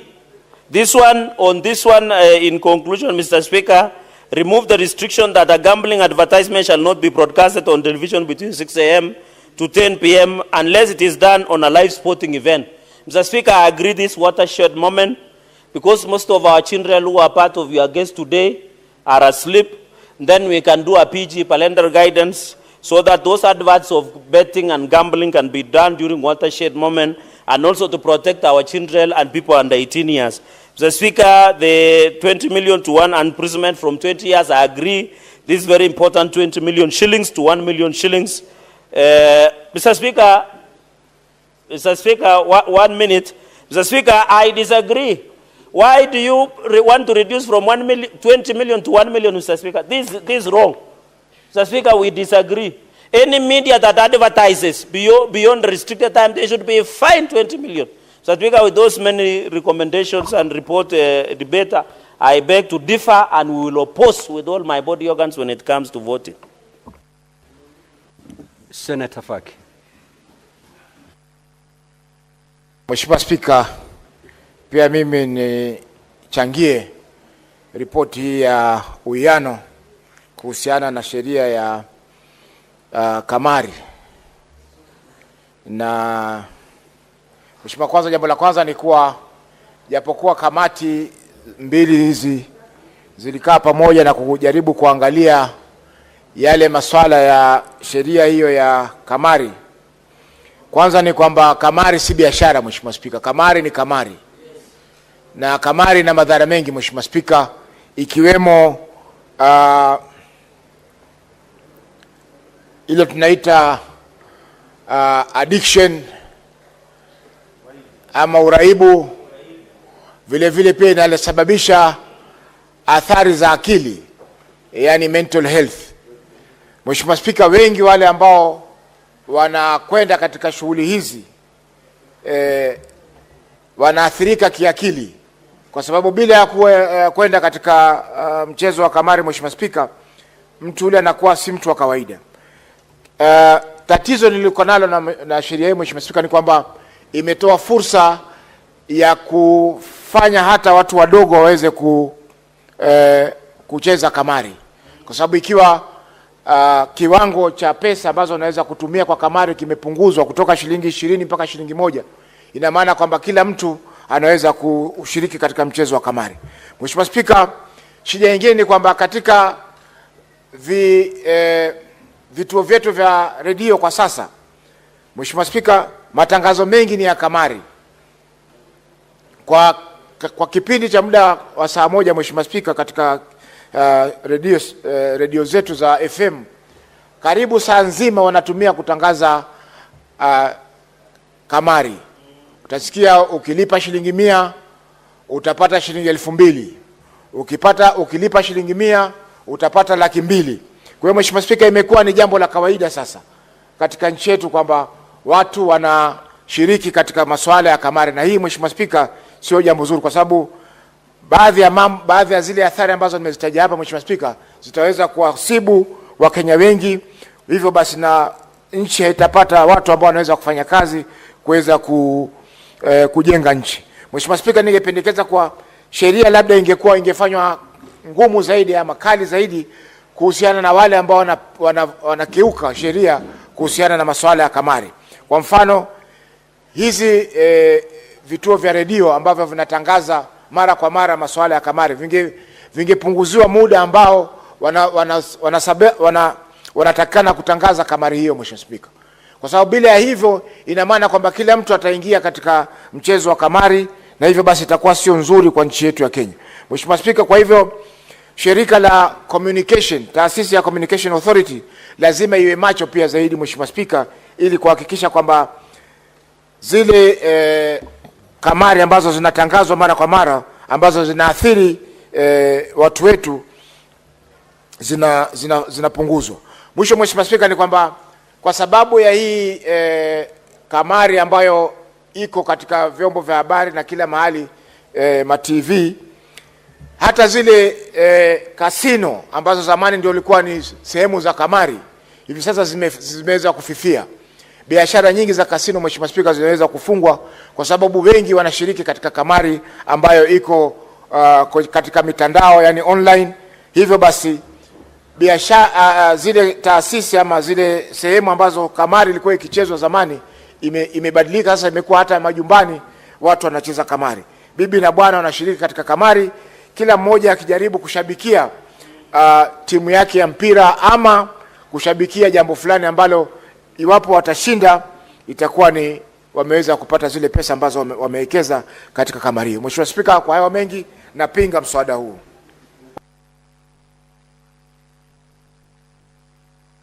Senator Mungatana. Mr. Speaker, thank you for giving me the opportunity to make a comment on this mediated version and this report that has come back to the Senate for approval. Mr. Speaker, I want to commend the team that sat down for this mediation process. On our side, we were led by our Senator and Chair of ICT, Senator Chesang, and we are grateful, Mr. Speaker, that some of the critical issues that we raised, some of the issues that were bringing disagreements between the two houses have been resolved. This means, Mr. Speaker, that in a short while, this bill will become law after assent by His Excellency, the President. Mr. Speaker, during the main debate of this gambling law, when it was at the Senate, I raised the issue of physical presence. Mr. Speaker, you will find that foreigners are truly exploiting Kenyans, and they are doing it online, Mr. Speaker. Foreigners who are involved in gambling, they actually do something called grooming of potential customers who are Kenyans. They will put very nice, well-spoken ladies to talk to people. They will make sure that you have a few winnings at the beginning. And once you are hooked, Mr. Speaker, they start taking money from you. And there is no physical presence of these offices in Kenya. And Mr. Speaker, what happens? Because in my practice of law, I came across a victim who explained to me what happened. They send you agreements. These agreements, they give you confidence that although they don't have a physical presence in Kenya, you will get your money. And sure enough, the first few you will get. Then afterwards, when you have put in good money, you will hear that company has closed down. You go to the website, it's not there. So, Mr. Speaker, this report is saying that going forward, physical presence will be mandatory. And Mr. Speaker, this is a good thing. I support this report. Again, Mr. Speaker, it says that for foreigners who wish to engage in this business, if you can call it, of gambling, they must put a security, substantial security, Mr. Speaker. And I think the report had recommended something like 50 million. This, Mr. Speaker, ensures that the potential victims, in case that gambling or online gambling collapses or closes down, the potential victims can actually go and secure at least to the extent of 50 million. Mr. Speaker, this is a good development. Because, Mr. Speaker, I'm aware that some of these online foreign companies that have been engaged in stealing from Kenyans, what they do, they set up business in, say, DRC Congo. They encourage a few people. Once the money has reached their target, they close. The website disappears. They come to Kenya. They do the same. They get, once they hit their target, the website disappears. So, Mr. Speaker, to require now that any gambling, especially foreigners who want to engage in this business, they must put a substantial deposit, then, Mr. Speaker, this report is carrying the wishes of many of us who debated this on the floor of this House. Finally, Mr. Speaker, I like the fact that this report has carried the idea that on the local scene, these advertisements for gambling must be discouraged during the time when our children are there, during the time when our children are still awake. Mr. Speaker, when you travel to foreign countries, you would see that the time that these adverts for gambling and I don't know, you will win what when you do what. When you put this money, you will get this. When you do this, you will win this. They are always at night, mostly late night. But in this country, before this law, we used to find so much of this. Our radio station, as has been said here by a previous speaker, our television sets, you know, until you get tired of looking at them, advert after advert after advert. Mr. Speaker, this report in the mediated version, and now it's going to be law once the president assents to it, it will get rid of all those. And this report has made a significant step forward in controlling gambling. At the end, Mr. Speaker, I don't gamble because I was taught by my parents. At the end, we have the responsibility as parents to teach our children that this question of pata potea, it must not be part of your culture. At the end, we must teach our children that hard work is the only way that you will make it in life. Mr. Speaker, it reminds me many, many years ago when I was considering to open my first law firm in Mombasa. Mr. Speaker, I went to seek advice from senior practitioners, and I remember one many years, this is over almost 40 years now, and he told me, Mungatana, there is no shortcut to success. You see where I am? I have worked hard. And the children who have visited us in this Senate today, and I'm glad you are hearing us from the plenary, from up there, there is no shortcut to success. You must put in the work. You see all these senators who are seated here, none of them will tell you, you will see their suits and their nice looks and what, but they will not tell you the story of sleeping late at night, moving with broken vehicles, spending nights in most uncomfortable situations, looking for votes, convincing people to sell their vision. And that's how they are seated here. Don't see the glamour and forget that there was work behind that glamour. The gambling culture is being spread on the belief that you will make it immediately. Anybody who tells you immediately, it's a red flag. Any person who tells you, put this money, you make money immediately, run away like you are running away from the devil himself. Anything, even your hard work, by the time you are getting your KCSE certificate, it has been many years of hard work. It has been 8 years of primary. It has been 4 years of secondary school. Nobody told you that you put in a card or you put in a coin and you become a graduate of KCSE and now you're ready for university. There is no shortcut. At the end, we will make this law. I support this report, but at the end, the story is yours. The story is with your family. The story is your mother and father or your guardian. You must not gamble. Go and work. Go and work hard, and you will be successful to the extent that you imagine you will be in life. Mr. Speaker, with those many remarks, I wish to support the mediated version of this report and confidently ask the President to assent to it so that we can start regulating this gambling business. Let's not go back and forth on this matter. Let us have a law, and if this law is not good enough, the Senate does not stop operating.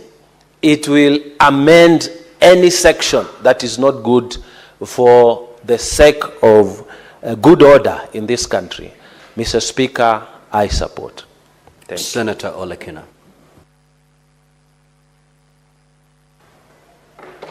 Thank you, Mr. Speaker. Mr. Speaker, I rise to oppose this report on the Mediation Committee on Gambling Control Bill, National Assembly Bill number 70 of 2023. And I do so cognizant of the fact that we are living in a current environment where 90% of our youth are jobless, where we have protests on a daily basis, we have issues, social issues, mental issues, economic issues that we've not been able to address that we are now seeking an escape route to live in an utopian world of get rich fast. Mr. Speaker, I was speaking to one of our colleagues here, and she said that one of our pastors in her village in Machakos collected all the offerings in the church, but instead of using it to solve social issues or to do God's work, he ended up gambling. Mr. Speaker, I've skimmed through this report. I've seen the areas which this House had suggested that be deleted in the bill.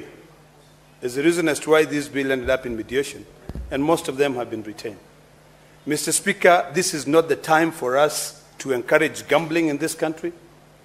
I share the same sentiments with my colleagues who have spoken before me in terms of making it punitive for anyone to come and gamble this time. We must, first of all, solve our social issues.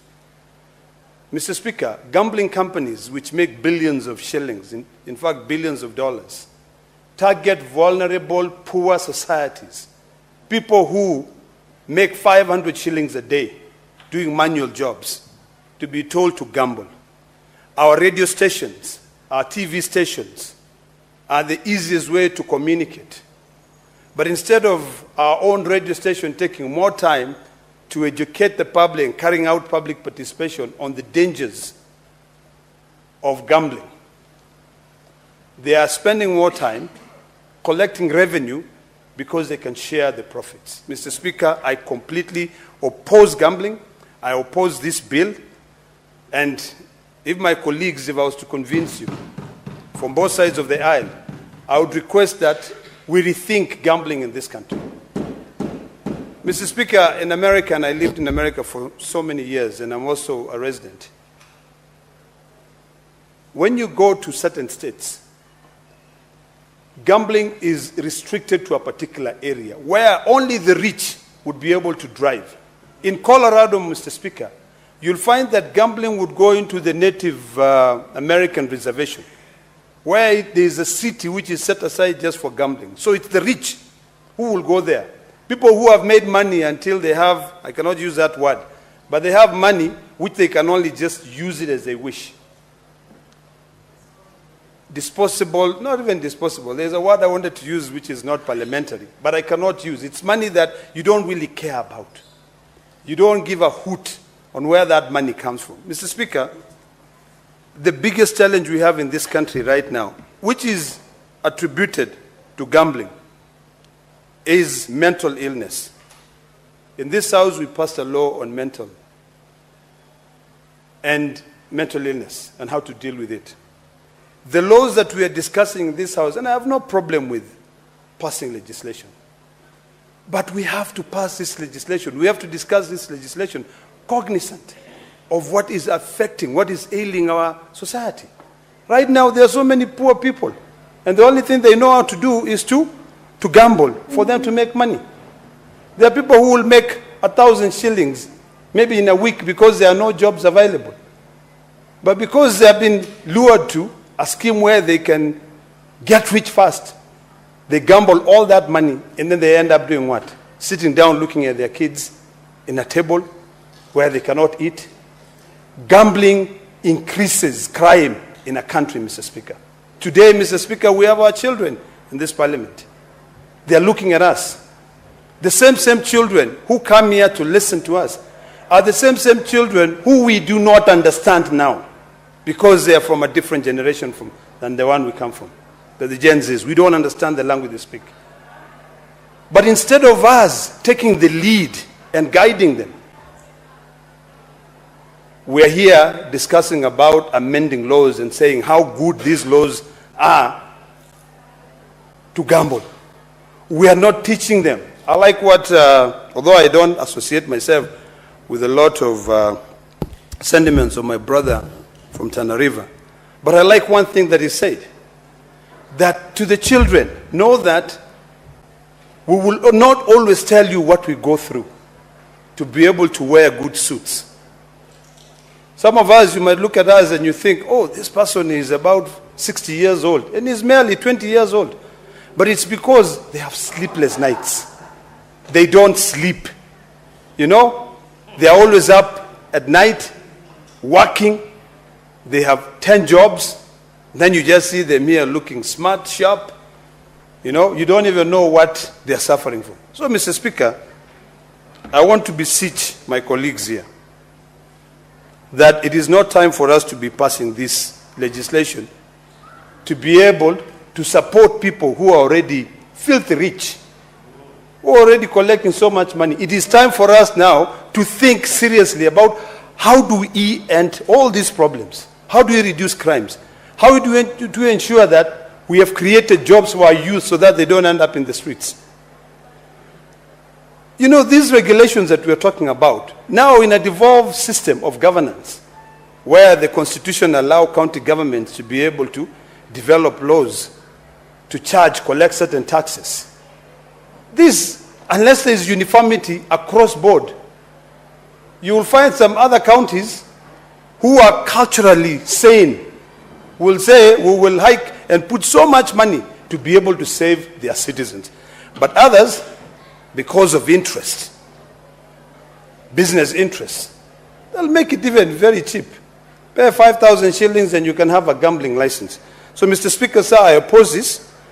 I think the exposure to the youth at this particular time, when we are facing a lot of social issues, joblessness,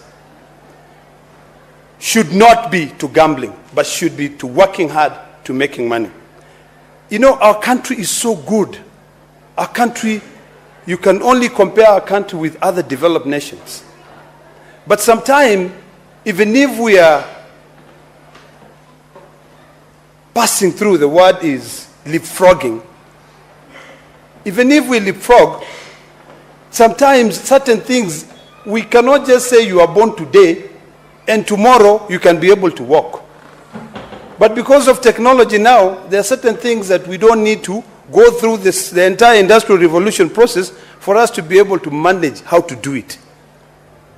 But in this country now, we have to remember that that process of industrialization is necessary because we have 47 counties which are completely different. So, Mr. Speaker, I oppose it. I think when you look at across the world, there are countries which are not stable. But those countries are the same countries, I think one of my colleagues who was speaking, are the ones who set up gambling websites. They lure people to gamble there, and then before you realize, in fact, the first one, you are told, hey, take some little money. And you make some little money. You get addicted. You get addicted. Before you realize, you cannot even think straight.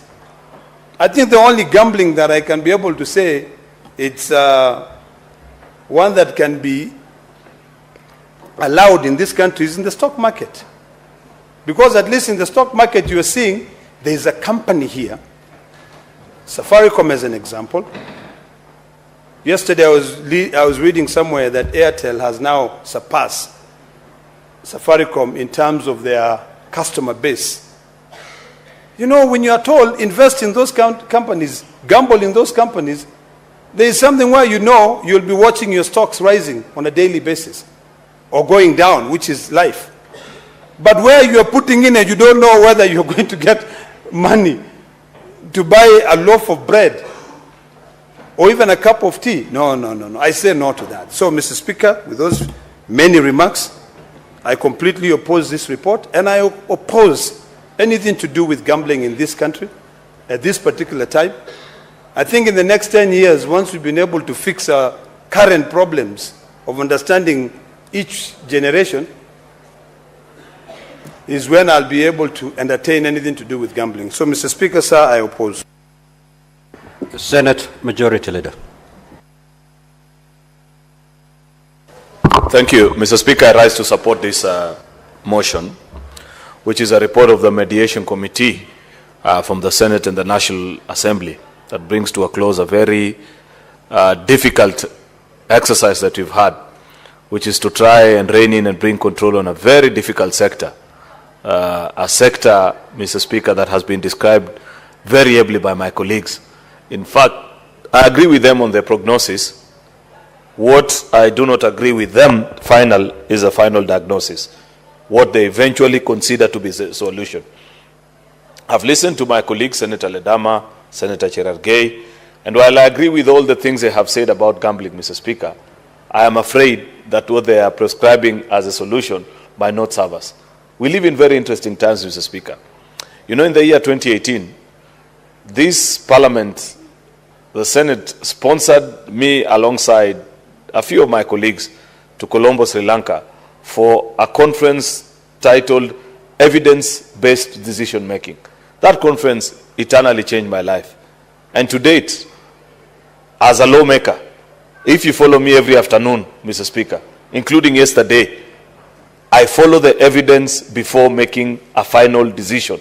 This country, unfortunately, Mr. Speaker, we make decisions based on political affiliations or feelings sometimes without looking at what the hard facts are telling us.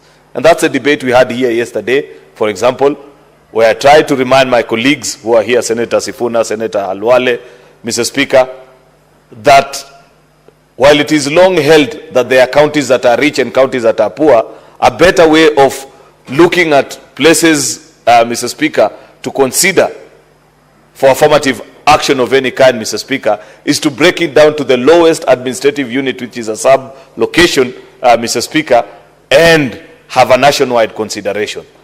Mr. Speaker, this is one such scenario as well.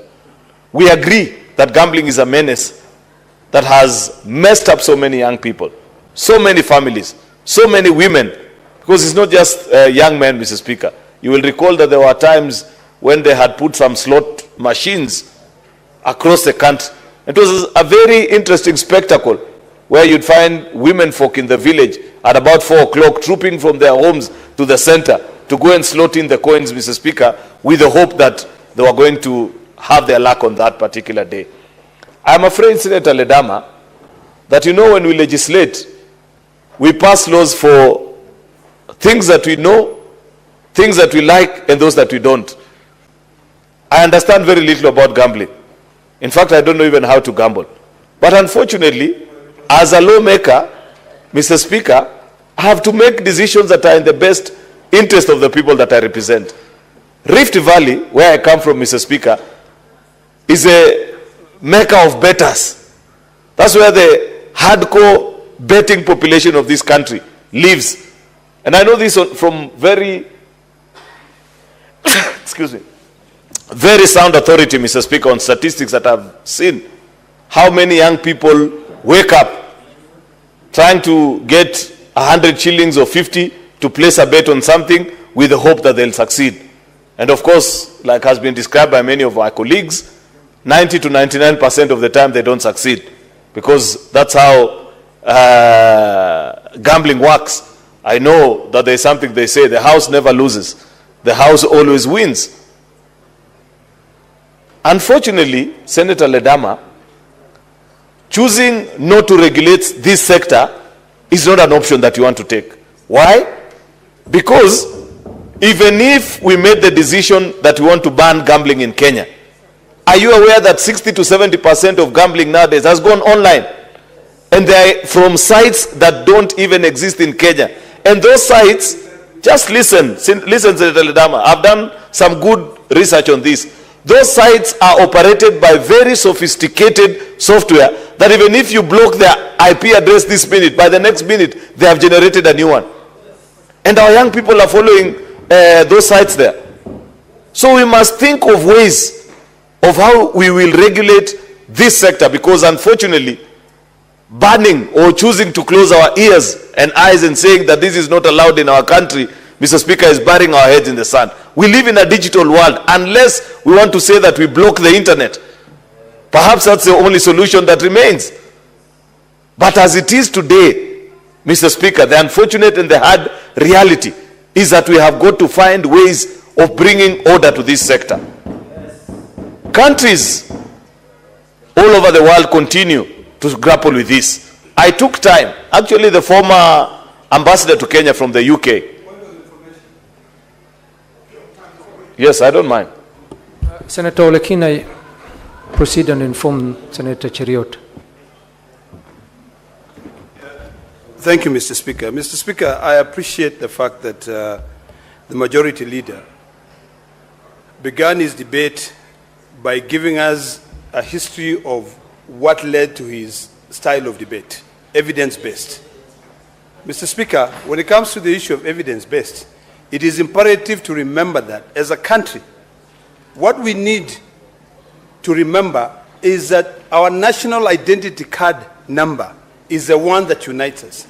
There is nothing that stops us, Majority Leader, from ensuring that when you, for every transaction that you use, either online, to confirm any money, you have to use your identity card number.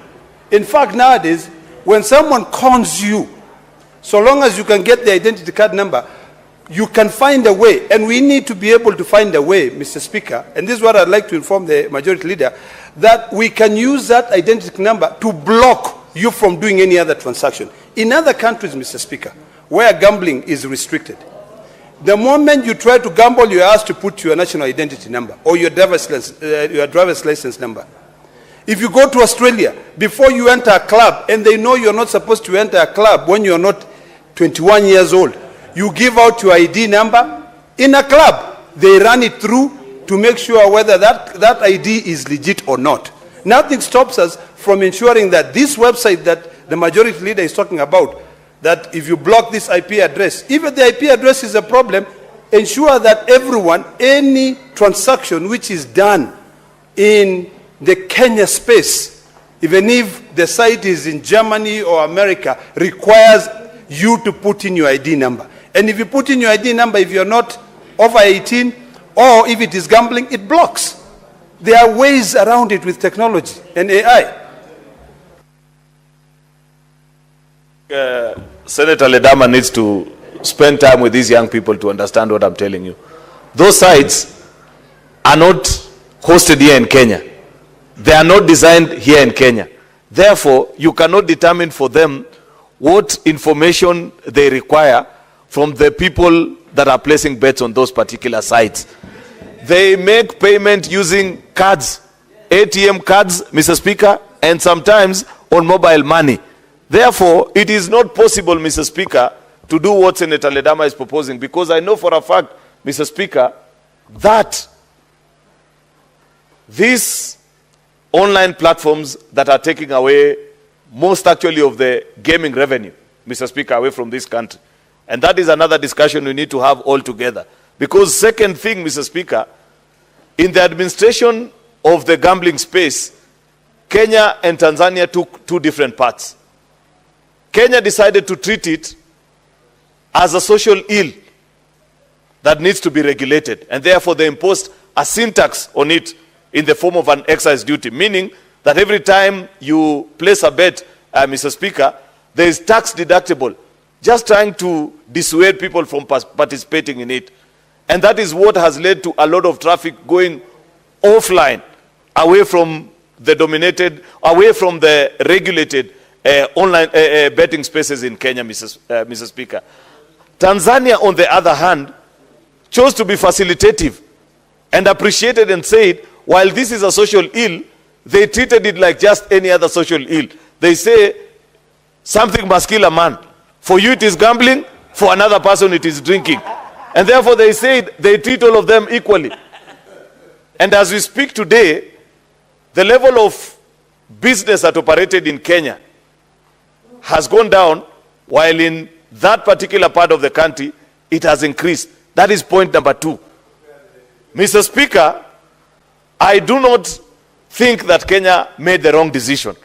I believe years down the line, Tanzania will regret that particular decision. And therefore, on that one, I agree that as a country, we must find ways of inhibiting the gambling habits of the people that participate in that particular space, Mr. Speaker. But I was just bringing to the attention of the House the evolving space within which this industry operates. That as we try to tax them here to dissuade them from participating in these games, they have actually taken off and they are now online. As we speak today, Mr. Speaker, therefore, we must find ways of regulating this sector so that what other countries have done, Mr. Speaker, is that they have tried to ensure that there is benefit, and any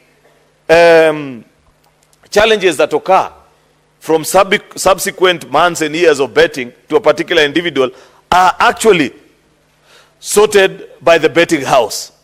You'll find that many of them, for example, and before Senator Ledama rose to inform me, I was giving the example of a piece of legislation that was shared to me by one of the interns at the UK embassy about a year or two ago, by the time we were beginning this debate. They say that they have actually forced all gambling entities, so long as you provide gambling activities in the country, be it online or in the form of a casino, Mr. Speaker, to keep a record of the customers, and they share. And there is a trend they are able to trace. If they find that you are getting to levels close to addiction and you're becoming dependent on it while it's just supposed to be a sport, Mr. Speaker, they actually call you and they offer counseling services to you, mandatory by law.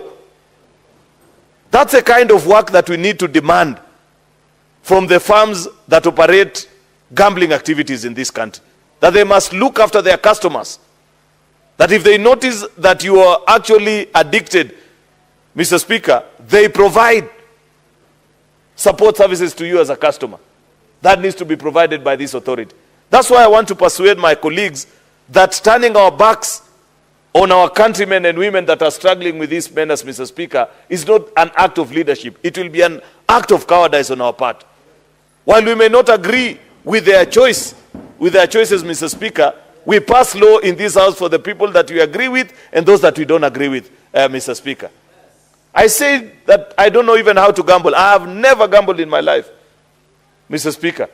But I am fully aware that so many of the young people that vote for me to come to this house, Mr. Speaker, battle with gambling addictions, for example. I must provide a regulatory framework for them to have an entity that will look straight into the eye of these betting firms and tell them that look after your customers. Ensure that you provide support services to them if they get to addiction levels, Mr. Speaker. The CSR support that Senator Cherargei was talking about, Mr. Speaker, it must be provided so that you counterbalance between the force of good and evil in the society. So that at the end of the day, if there are challenges that they have brought about in the society, how have they counterbalanced it? By providing, for example, everybody knows that the biggest contributors in this day and age in the sporting world are actually these betting firms. Across the globe, Mr. Speaker, they sponsor the biggest of sporting franchises out there, Mr. Speaker. They develop gymnasiums, stadia, Mr. Speaker, because of the realization that people's choices, Mr. Speaker, vary from one to the other. Therefore, I want to urge my colleagues that while looking at this particular topic, Mr. Speaker, that let us be mindful of the fact that this is not a simple decision that you can just make and say, we choose to look away. What we need to is first, you need to have an authority. I think, I don't know what it is called, the current regulator, BCLB or something. I think it's just a department in one of the offices here. You need an authority that has representation from almost all spheres of society, Mr. Speaker, including even religious institutions. Those who will have the courage to sit in that particular board, Mr. Speaker. So that when you set the tough conditions, Mr. Speaker, the firms live by the rules, they play by the rules, and we protect many citizens that continue to battle and struggle in this particular space. Therefore, Mr. Speaker, I want to urge colleagues that have taken time to read through this report. I appreciate that it has been a protracted battle between the Senate and the National Assembly. Their perspective of things, Mr. Speaker, there are many things we had included, including taxes that we proposed. If you remember, we had actually proposed something akin to a sin tax to ensure that we dissuade young people. But unfortunately, when these people went to the mediation, it was dropped because I know National Assembly will never agree to any tax proposition coming from the Senate. Of course, the matter was not even given a chance. I knew that proposition, Mr. Speaker, had the chance of a snowball in hell the minute he left this house, so long as he was going to get to the National Assembly. Because they don't view this for what it is.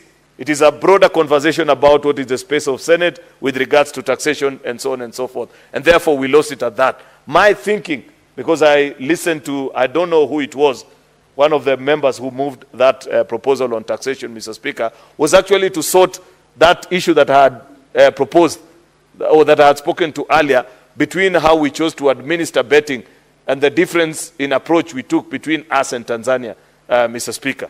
Unfortunately, since that was lost in the mediation, I concede, Mr. Speaker, because we must be able to achieve the greater good, then we'll tie in the small ends eventually when we have the opportunity.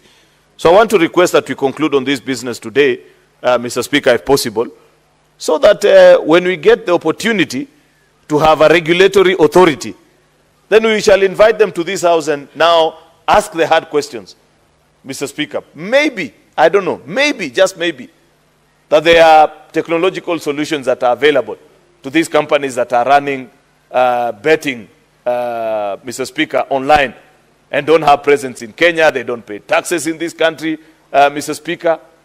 I know that there is a lot of ways in which we can find them.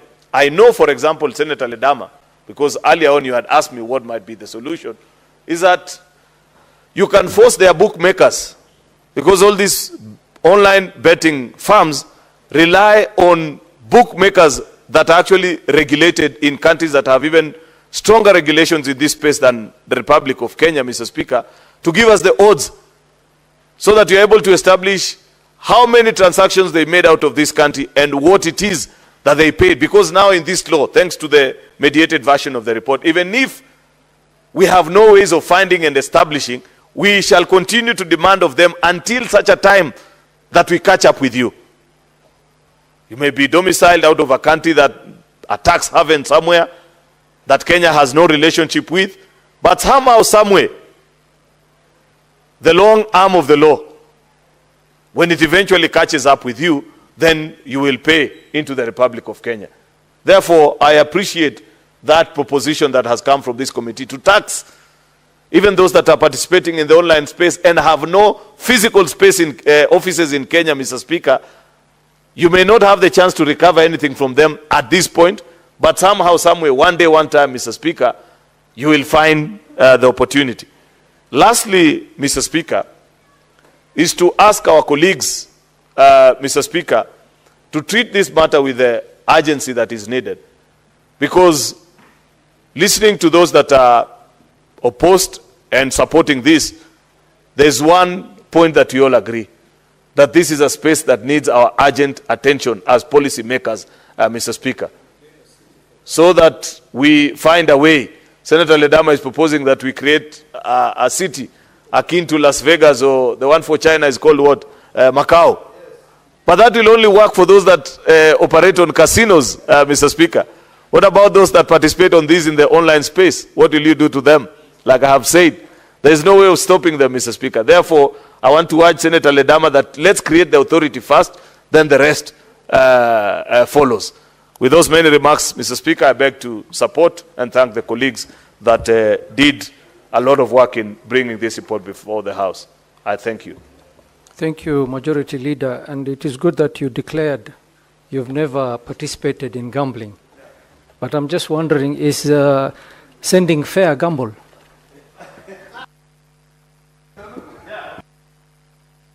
Mr. Speaker, because you have asked me a question, yeah, sending fare is a gamble, especially for a young man like Eddie, Mr. Speaker. Because chances are she may come or not come. That is a gamble. It has odds, Mr. Speaker. Senator Eddie Okech.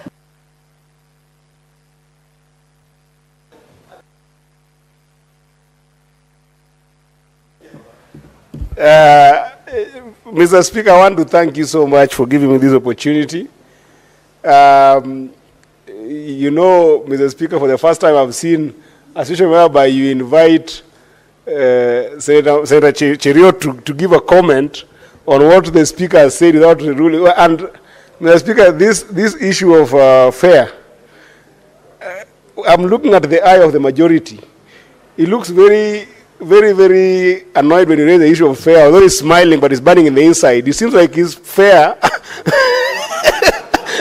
He has gambled a lot with this fair to the extent that he was. But on a more serious note, Mr. Speaker, let me just share a few ideas or thoughts on this gambling thing.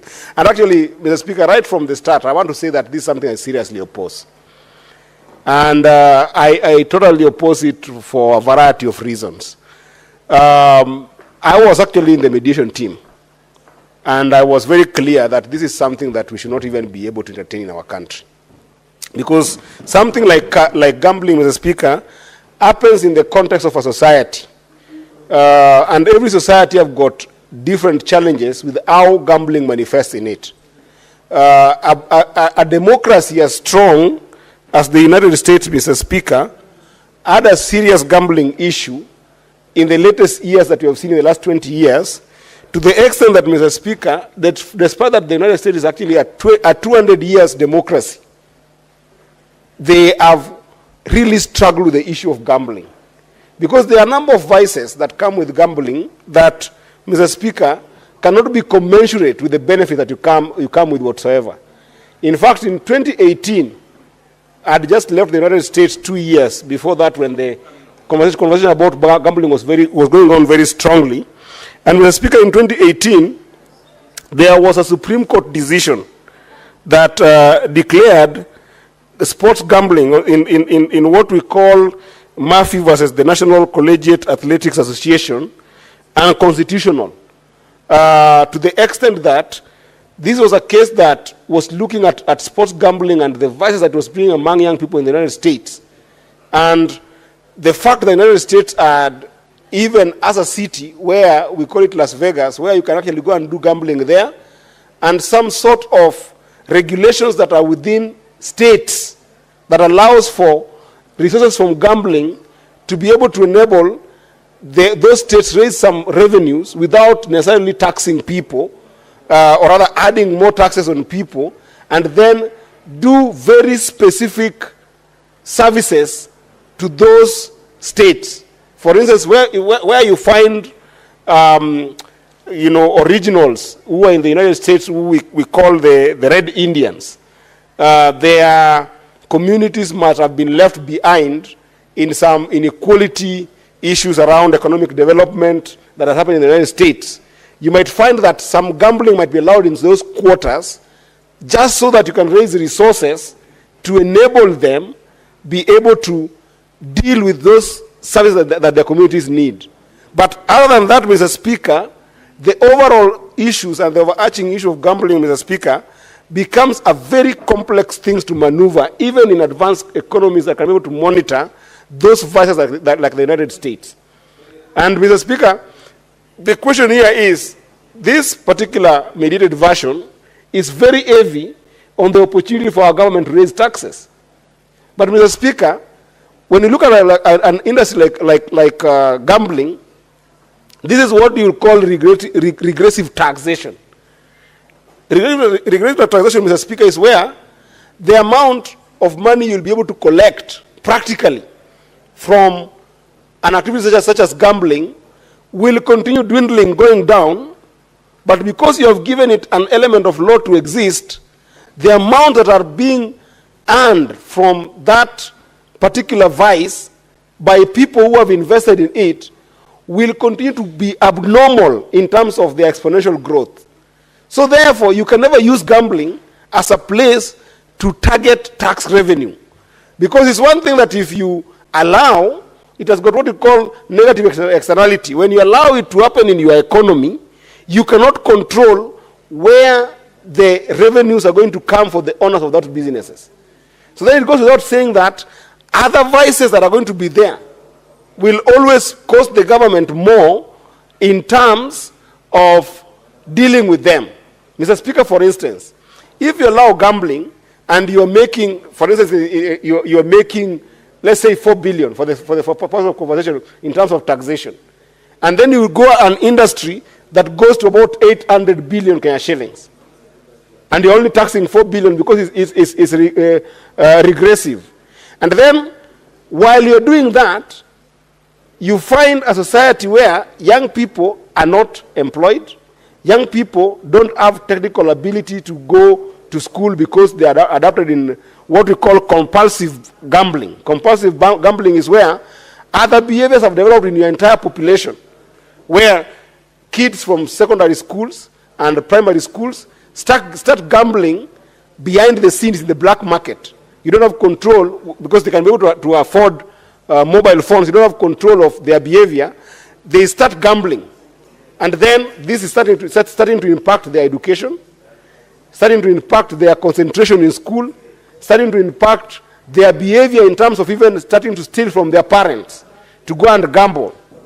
What about a society where the poorest people, who are not even in the middle class, are not going to start focusing on their work, but instead spending more time gambling? You see, this will have a ripple effect in the society when you look at their total productivity factor. Mr. Speaker, you yourself in your office employ a number of young people who have just come from college. If they get captured in gambling, and then after they have been captured in gambling, they don't pay attention to the work you have given them to do, what is the impact in their productivity to what they're supposed to do for you as a Speaker of the Senate?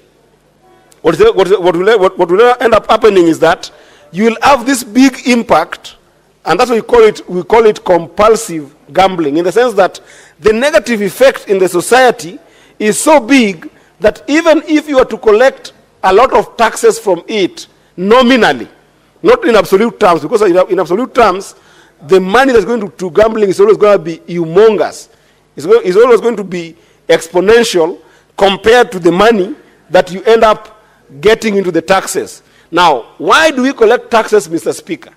We collect taxes so that we can be able to, as a government, provide services to our people. Now you're in a situation whereby, Mr. Speaker, you are competing between the money to give roads, the money to provide water, the money to provide affordable housing, the money to provide SHA, and then you now have this population of young people who have developed other vices, including mental disorder in the society, Mr. Speaker, that now as a government you must spend on. That's why we call it both a regressive tax. You're going to collect a relatively small amount of money compared to what is in that industry.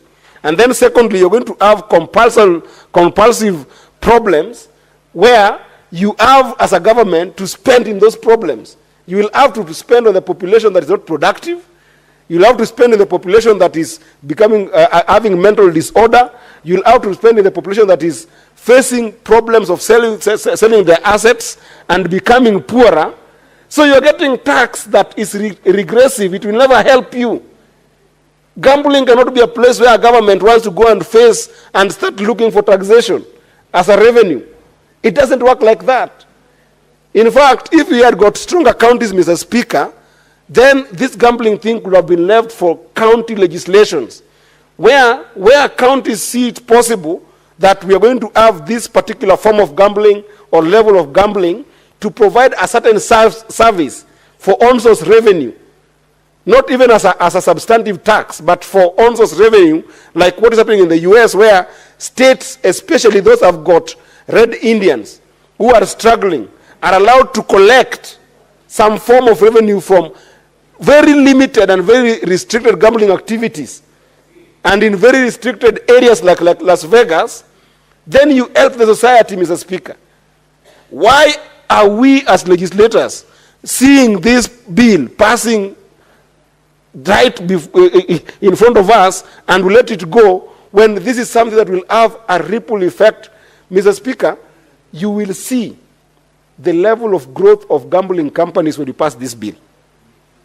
Everybody, including politicians here, Mr. Speaker, which is one of the biggest problems that the United States is facing, China is facing, bigger countries are facing, of political crime, where politicians are going to enhance corruption.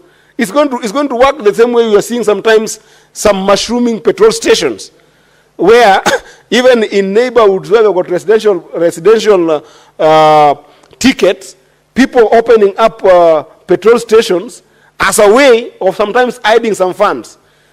That's an easier problem, Mr. Speaker.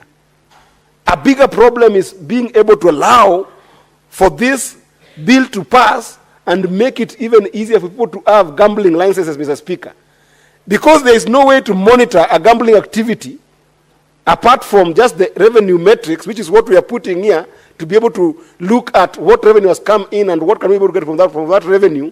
Mr. Speaker, this will be a conduit, a place for the political class to even hide money, a place for money launderers to hide money, a place for criminals to hide money. Surely, the Senate of the Republic of Kenya, Mr. Speaker, that has been seen for the last 3 years when the country has faced tempestuous moments, when the country has faced a lot of challenges, we have seen as the house that brings back sobriety in this country. When Senator Cherargei gets up to speak on matters of national importance, matters that concern the nation, Mr. Speaker, the country listens. The country trusts the Senate. The country trusts the Senate above the National Assembly. The country trusts the Senate above even the executive, above the county assemblies, above the Council of Governors when it comes to issues of national significance, Mr. Speaker. I know for a fact of women who have faced a lot of problems, Mr. Speaker. Senator Mogeni, what is your point of order?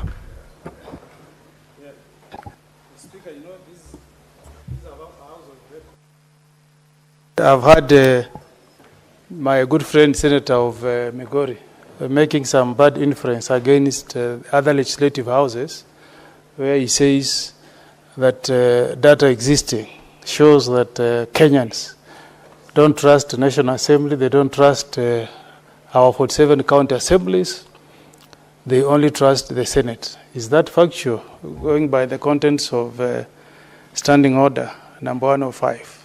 We should not say things we cannot back by data.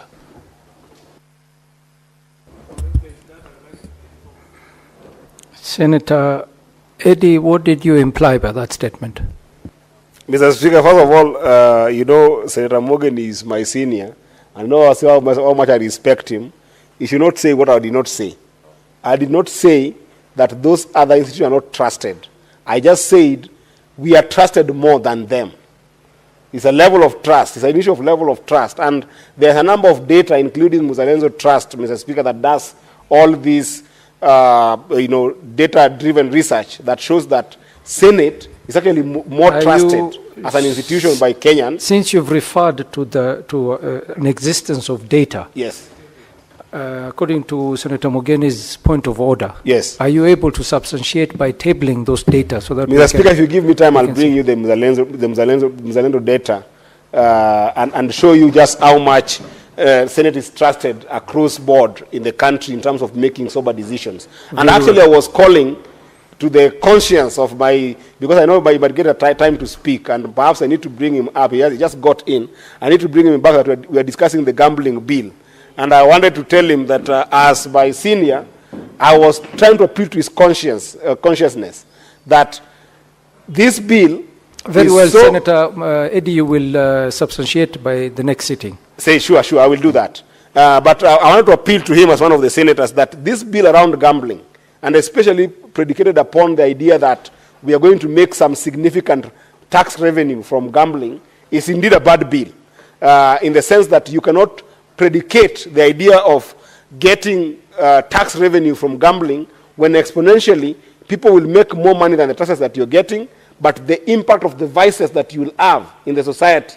I was giving the senator example that in my own community in Migori, there are a number of cases that have come to me of people going through depression. There are a number of cases that we have seen of people committing suicide after losing their basic assets. As simple asset as women selling goats to go gamble with.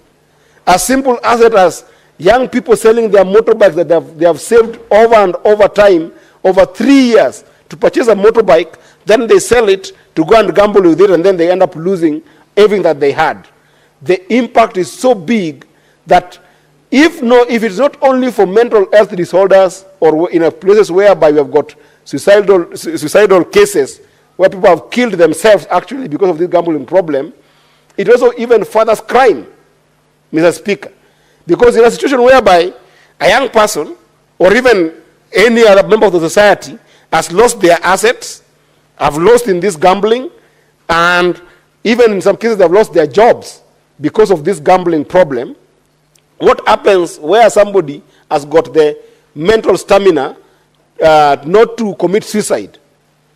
If they have lost all their assets and all they had, Mr. Speaker, what remains for them to be able to survive is to go into criminal activities, Mr. Speaker.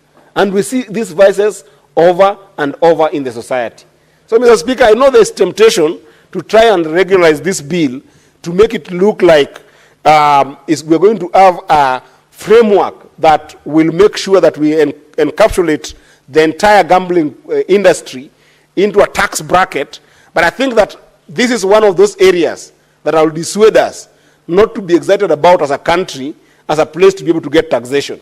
Because that taxation is regressive in the one hand, but most importantly, even if you're to collect as much money from it, you can never be able to use the same taxation to deal with the vices, the impact of the vices you have in the society. Where you are competing to be able to build roads, you will now be competing to build roads and to deal with the issue of mental disorder in the society. Where you are competing to build roads or to bring water with the same taxations, you will now even have another problem that you're not only dealing with giving people water, but also dealing with the crime that will come in the society, Mr. Speaker. But I can see that politicians might be excited about this because it is also an avenue for some dubious politicians. I'm not saying any particular politicians, but there are potential for dubious politicians to take advantage of this bill and have mushrooming companies for gambling so that it becomes a conduit for money laundering by the political class and other people who are outside of the political class, Mr. Speaker. This is something that I believe that as a House, we must be bold, we must be courageous, we must remain solid, we must be distinct in our decision as a House, that despite the fact that this bill has gone through a mediated process, this is a bill that we must kill as a House and make sure that we don't give a license to auction the future of our children. We don't give a license, Mr. Speaker, to auction the health care of our children, Mr. Speaker, by making sure that we now enable an avenue for serious mental disorder. And if we must consider as a country and be competitive in terms of looking at gambling legislations, Mr. Speaker, then I would wish this House the courage, because we are the House that is established under Article 96 of the Constitution, that is supposed to protect devolution. Let us then enhance the legislative capability of our counties to be able to handle things like gambling bills, so that it is customized that we only make sure that we don't touch into the unconstitutionality of gambling allowance into the country. But with regards to giving certification and legislation to operate and regulations, Mr. Speaker, why can't we, as a House, pass a bill that will enable counties to be able to determine this as an area for raising resources for specific services? Not all services, Mr. Speaker. Not even as a place for on-source revenue that goes into the buckets of taxation in the counties. Because that would be also be tantamount to double taxation, Mr. Speaker. I would wish that we just come up with a legislation that allows counties to be able to look for those specific gambling activities in those counties and specific areas of gambling in those counties and specific taxation that is county level oriented, and it goes to specific services, after which you don't take it to the entire CRF of the county to deal with the entire on-source revenue issue. But as a national law, Mr. Speaker, I can assure you, having looked at the impact of gambling in countries that have made strides, countries that have got both the fortitude, not just the mental fortitude, but social fortitude to be able to deal with the vices of gambling, like the United States, like the countries in Europe, like in China, Mr. Speaker, having looked at the infrastructure that they've put in place to ensure that gambling doesn't collapse their countries, Mr. Speaker, we cannot afford we cannot afford to see this bill pass this House. And Mr. Speaker, I will work very hard, and I know there are some senators here who are very, very, very solid in terms of championing for, being able to whip people around. We will work very hard to make sure that, even I'm seeing Senator Sigais in the House, we will work together to make sure that we mobilize ourselves against this bill, that this House will not allow it to pass in this House, so that we make sure that gambling as a vice does not percolate in our society. Otherwise, Mr. Speaker, you will start seeing with, these Gen Zs that we are now seeing not having employment opportunities, Mr. Speaker, they will find themselves that gambling is the only option that they must go to, and they're going into that gambling without money in it. They don't have the money. They will start borrowing from Peter and Tom and John to go and gamble with that money, and then more frustration will come where they have failed. Because the truth also is, out of the people who gamble, Mr. Speaker, not 2% of people who enter any bid end up winning that bid that they have entered, Mr. Speaker. So it means that when you have got a sort of young people who don't have employment, a sort of young people who don't have economic opportunities, a sort of young people who don't have opportunity for income generation, you leave them into trouble, Mr. Speaker, by allowing them to have alternative as only gambling, Mr. Speaker. I strongly oppose this bill, and I hope that my fellow colleagues will join me in making sure that it doesn't pass this House. I thank you, Mr. Speaker. Thank you, Senator Eddy. Senator Crystal Asige, and I do apologize for the fault on your consul. We were not able to see your name. Thank you very much, Speaker. I appreciate that, and for the opportunity to speak briefly on the mediated version of the Gambling Control Bill. Speaker, first of all, this bill came through our committee, where I sit as the Vice Chair, which is the Labour Committee. And when we were considering this bill before it even went to mediation, Speaker, I, as a member of that committee, opposed a lot of the provisions that are in this bill.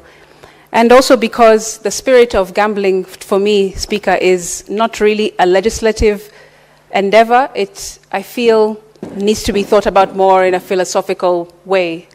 Speaker, across the world, you will see that, even this title, I find it to be a bit of a juxtaposed kind of a title, because it says gambling control. I don't believe that you can control gambling. And the world over, Speaker, you will see that there are countries who have either allowed gambling to happen or have completely refused for it to happen in their economies. But those who have tried a middle ground, like we are trying right now, have not been able to control gambling, as it implies in this title of the bill. Speaker, I think that we need to remember that prevention is better than cure. And a lot of the time, I have seen in this House, as well as our twin House in the National Assembly, look at problems in our society as something that can be legislated in black and white. But unfortunately, there are a lot of gray areas when it comes to gambling. I like what the previous speaker has said, which is that gambling follows vices. And I believe, Speaker, that that is the case for us here in Kenya. Because if you look at any reports or any pieces of data or research, which I have because I have interacted with this bill before in our committee, you will see that gambling follows quite specific vices in this country. Gambling is always targeted to vices such as abuse of alcohol and drugs. Gambling will target those who have vices around addiction of some kind. Of course, sports, Speaker. It also follows vices such as pornography, which nobody has spoken about here, or I haven't heard anyone speaking about the same. This is what gambling companies will always target, especially those who are online. They will target people who are into entertainment or sports. They will target those who are into drugs and alcohol. They will target those with any kind of addiction, mental health as well has been spoken about here, and they will target those who watch and enjoy porn. Mr. Speaker, there are reports as well that we saw when we were looking into this bill in our Labour Committee, which show that in Kenya, some of the highest usage of the internet lie in those very topics I have just mentioned. It's the top 10. In the top 10 are entertainment, sports, shopping, but in the top 3 is pornography. And Mr. Speaker, if we don't address these issues, the vices themselves, then we will never be able to control gambling. That is my fear, Speaker. And recently, in the last few months in this House, as I said, we keep legislating things that are the symptoms and not the actual core root of an issue. Recently, Speaker, we were trying to legislate around fundraising in churches and the like. And there are members in this House who actually said and opposed that bill because they said, how can you tax or try to regulate fundraising without looking at the reason why Kenyans feel like fundraising is their only hope to get through their problems?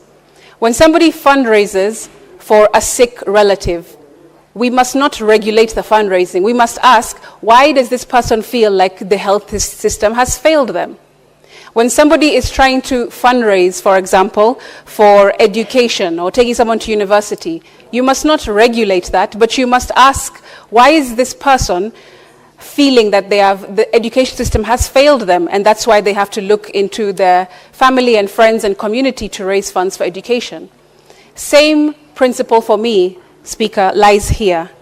Why are we trying to regulate gambling and try to put heavy restrictions or legislation on top of this issue, rather than actually dealing with the root cause of why people are privy or prey or run prey to gambling, which is the things that I've mentioned before? I think those are the issues that we need to really sit and think about, not just as legislators, but as thinkers, Mr. Speaker, because that's why we are here. We are apparently the most brilliant minds in the country, and that's why we have been put here to represent our people.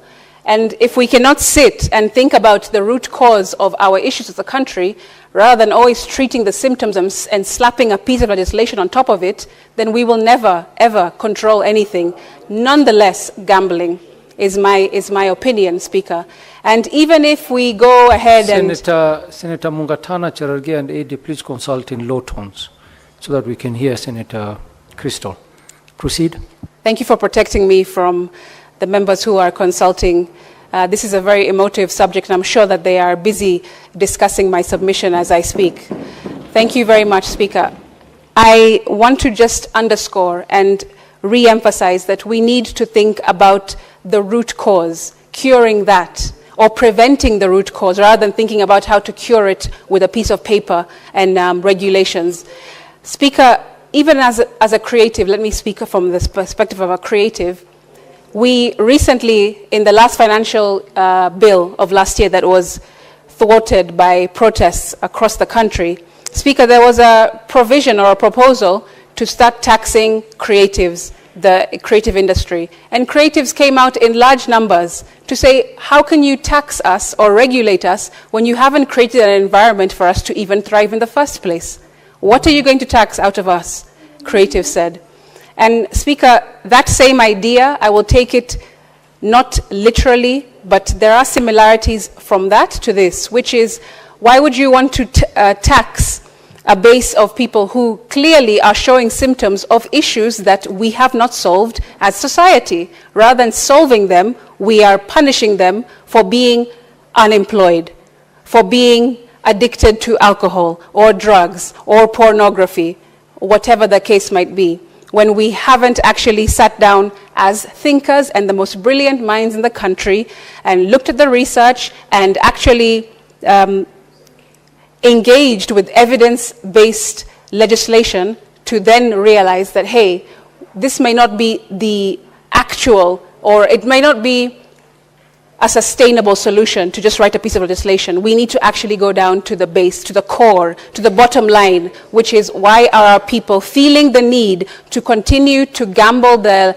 lives, their assets, their dreams, their possessions away instead of looking for earnest work, looking to cure their mental illness, looking to address their addictions, looking to stop watching pornography. Mr. Speaker, for me, that is something that is poignant, and I had laid it out very clearly when we looked into this bill in the Labour Committee.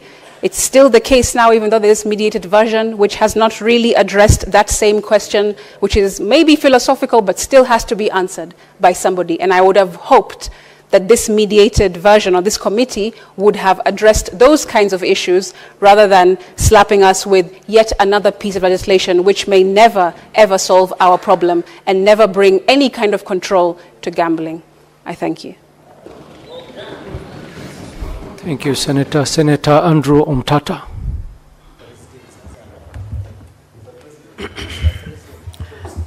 I'll be very brief and presidential.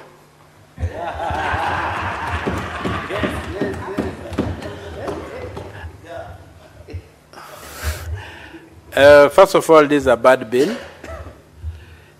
It is tackling a very, very technical area without any scientific study having preceded it. And that is where the problem is. The root cause of gambling is a misconception that it is a shortcut to making wealth. There's a shortcut to creating wealth. And in a country like Kenya now, where there is to make a shilling has become very difficult, you can see the way that this thing has mushroomed across. And maybe we may need to withdraw this bill, have a proper study on what is driving this issue, and then come up with scientific solutions. When I look through this bill, I don't see anything that is scientific about it, and I don't see any solution proffered. Yes, there's need for regulation, but by doing what? There's need for education, but by doing what? There's need for so many interventions, but by doing what? So I think, Mr. Speaker, this bill, though a good idea, but it's not being done well. And as a student of St. Thomas Aquinas, yes, my position is that if something is worth doing, it's worth doing well. This bill is badly done, though we need an intervention in the problems facing us with gambling, but this bill is not the solution. Senator Mungatana did not support the bill. He recognized that there was a bill, but I didn't say he did not support it. He recognized that there was a bill. And for me, Mr. Speaker, in the absence of a serious study, we are really groping in the dark, and we are likely to make a bad situation worse, thinking that we are doing something to improve it. So I would say that this bill be withdrawn, and a proper study be conducted by the state. Then, from that study, the state can bring us a bill that can address the issues in the industry. Because you have seen even situations like, if you look at all the adverts on gambling, when you look at all the adverts on gambling, they promise quick wealth. Yes. They don't promise anything else. It's not refreshing your mind, it's not a pastime, but you're going to get rich at the end of the day. As they say, leo hustler, kesho sonko, kind of transformations. So I would pray that this bill be withdrawn, or if it's not withdrawn, we vote it out, and then give that leave the door open for a better, well-resourced, well-researched, and well-reasoned bill to come before us, one that can then exercise our minds. Really, right now, we are just not well informed to make a decision. And with those few remarks, Mr. Speaker, sir, I personally reject the bill. Thank you.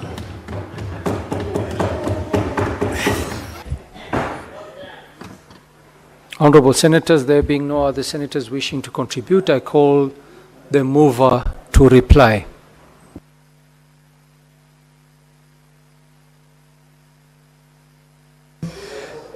Thank you, Mr. Speaker. I would like to appreciate the following colleagues who have contributed to this bill: Senator Cherargei, Senator Faki, Senator Mungatana, Senator Ledama Olekina, the majority leader of this House, Senator Aaron Cheriot, Senator Eddie Okech, Senator Crystal Asige, and last but not least, the Honorable Senator Okia Omtata. Mr. Speaker, on behalf of the mover of this motion, the Honorable Senator Chesang, I would like to echo largely what part of the sentiments by the colleagues who've talked into this bill, to the extent that we are living in a global society, Mr. Speaker, and we will not bury our heads in the sand to say that gambling and betting related activities do not happen. It might be a tall order to say we will largely manage to regulate the process, but Mr. Speaker, we must start from somewhere. And where we are is the beginning of that decision to try to regulate and to try to make it at least be something that we can speak about and regulate by making sure that this law passes. This law, Mr. Speaker, is not only about gambling. It's got so many other aspects in it. We are aware that we've got the National Lottery Act of 2023, that this law speaks to it. We've got so many other regulations. And what the amended version of this, or rather mediated version of this law, Mr. Speaker, is trying to achieve is to enhance. Mr. Speaker, could you kindly protect me from... Allow Senator Sigei to make his submissions. Thank you, Mr. Speaker, for that protection. You're distracting him. What I wanted to say, Mr. Speaker, is that what we are desiring to do in this mediated version of the bill is to ensure that we strengthen the regulation, the penalties that are going to be meted upon those who, for instance, participate or be involved in activities gambling without the license. For example, Mr. Speaker, we have in the mediated version of the bill enhanced the penalty in form of penalties or fine that one can be imposed to over 3 million Kenya shillings and 5 million Kenya shillings, which is an improvement from what previously existed, because without any fine or any penalty, of course, Mr. Speaker, no one will see any reason to be deterred from conducting activities gambling without the license. Mr. Speaker, earlier on, the Honorable Senator Cherargei, which is what I wanted to inform him, and I'd like to take the opportunity to correct the misrepresentation that the particular timelines within which not timeline, sorry, but the amount that one can bet on is not 1 shilling. In fact, the committee, Mr. Speaker, enhanced the amount to Kenya shillings 20 as a means of ensuring that whoever participates in gambling must be someone who would obviously be someone of age, because if you reduce it to Kenya shillings 1, every other person, including young children, can access that amount and can gamble with it. And Mr. Speaker, in terms of the timelines that the bill provides for advertisements by the media houses, the watershed moments is, Mr. Speaker, between 10 p.m. in the night and 5 a.m. That serves the purpose that the Honorable Senator Cherargei and the rest of my colleagues who said that we regulate, because if we don't do it, it's still going on, and we are living in a global society, Mr. Speaker, where although we would want to discourage as much as possible our young ones because of mental effects of gambling and also the consequences that comes with it, we cannot run away from the fact that this is a global thing that other regimes have attempted to regulate but have not been able to. This is an opportunity that we've gotten, and although we have not been able to ensure that we get to the right situation which members would have desired in terms of regulation, it is an attempt that going forward we have enacted a law that will give us a platform either to continuously improve that law so that we, at the end of the day, are able to speak to a regulated activity, which in this case will enhance also the support that we are saying, discourage Kenyans, discourage everyone else from undertaking such vices. But for those who have already been put into this, not necessarily residents within Kenya, but those who are outside, but online, and they are Kenyans whom we must also speak to, we are able to support them in a manner that this law is trying to do. We are legislating for posterity, Mr. Speaker. We are not legislating merely because we've got to do it, such that even if we are not supporting gambling, there must be a law in place. And that is exactly what we are saying.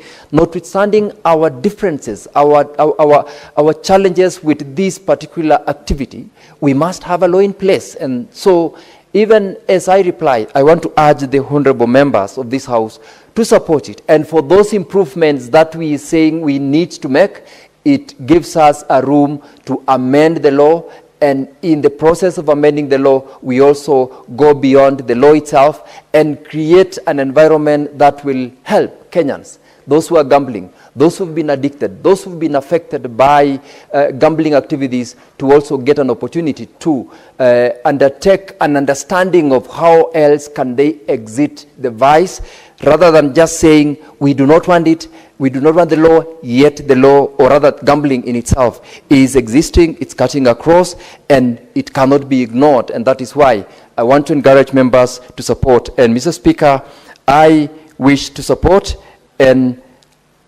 pursuant to the provisions of Standing Order 663, I request to defer putting of the question to a later date. Mr. Speaker, I thank you.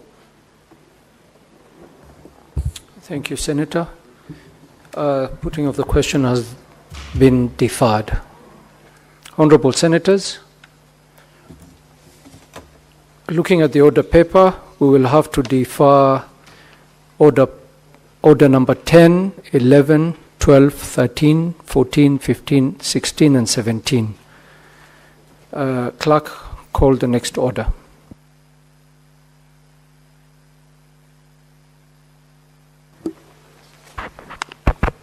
Order number 18, the county government's additional allocations. Number 2 bill, Senate Bills number 8 of 2025. Second reading, resumption of debate. Senator Mungatana, I think you were on the floor of the House when this matter was being debated. You have a remainder of 12 minutes to continue with your submission.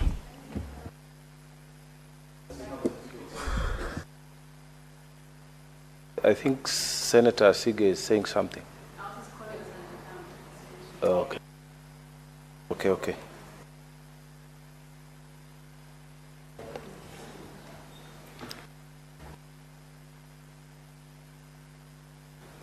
Thank you.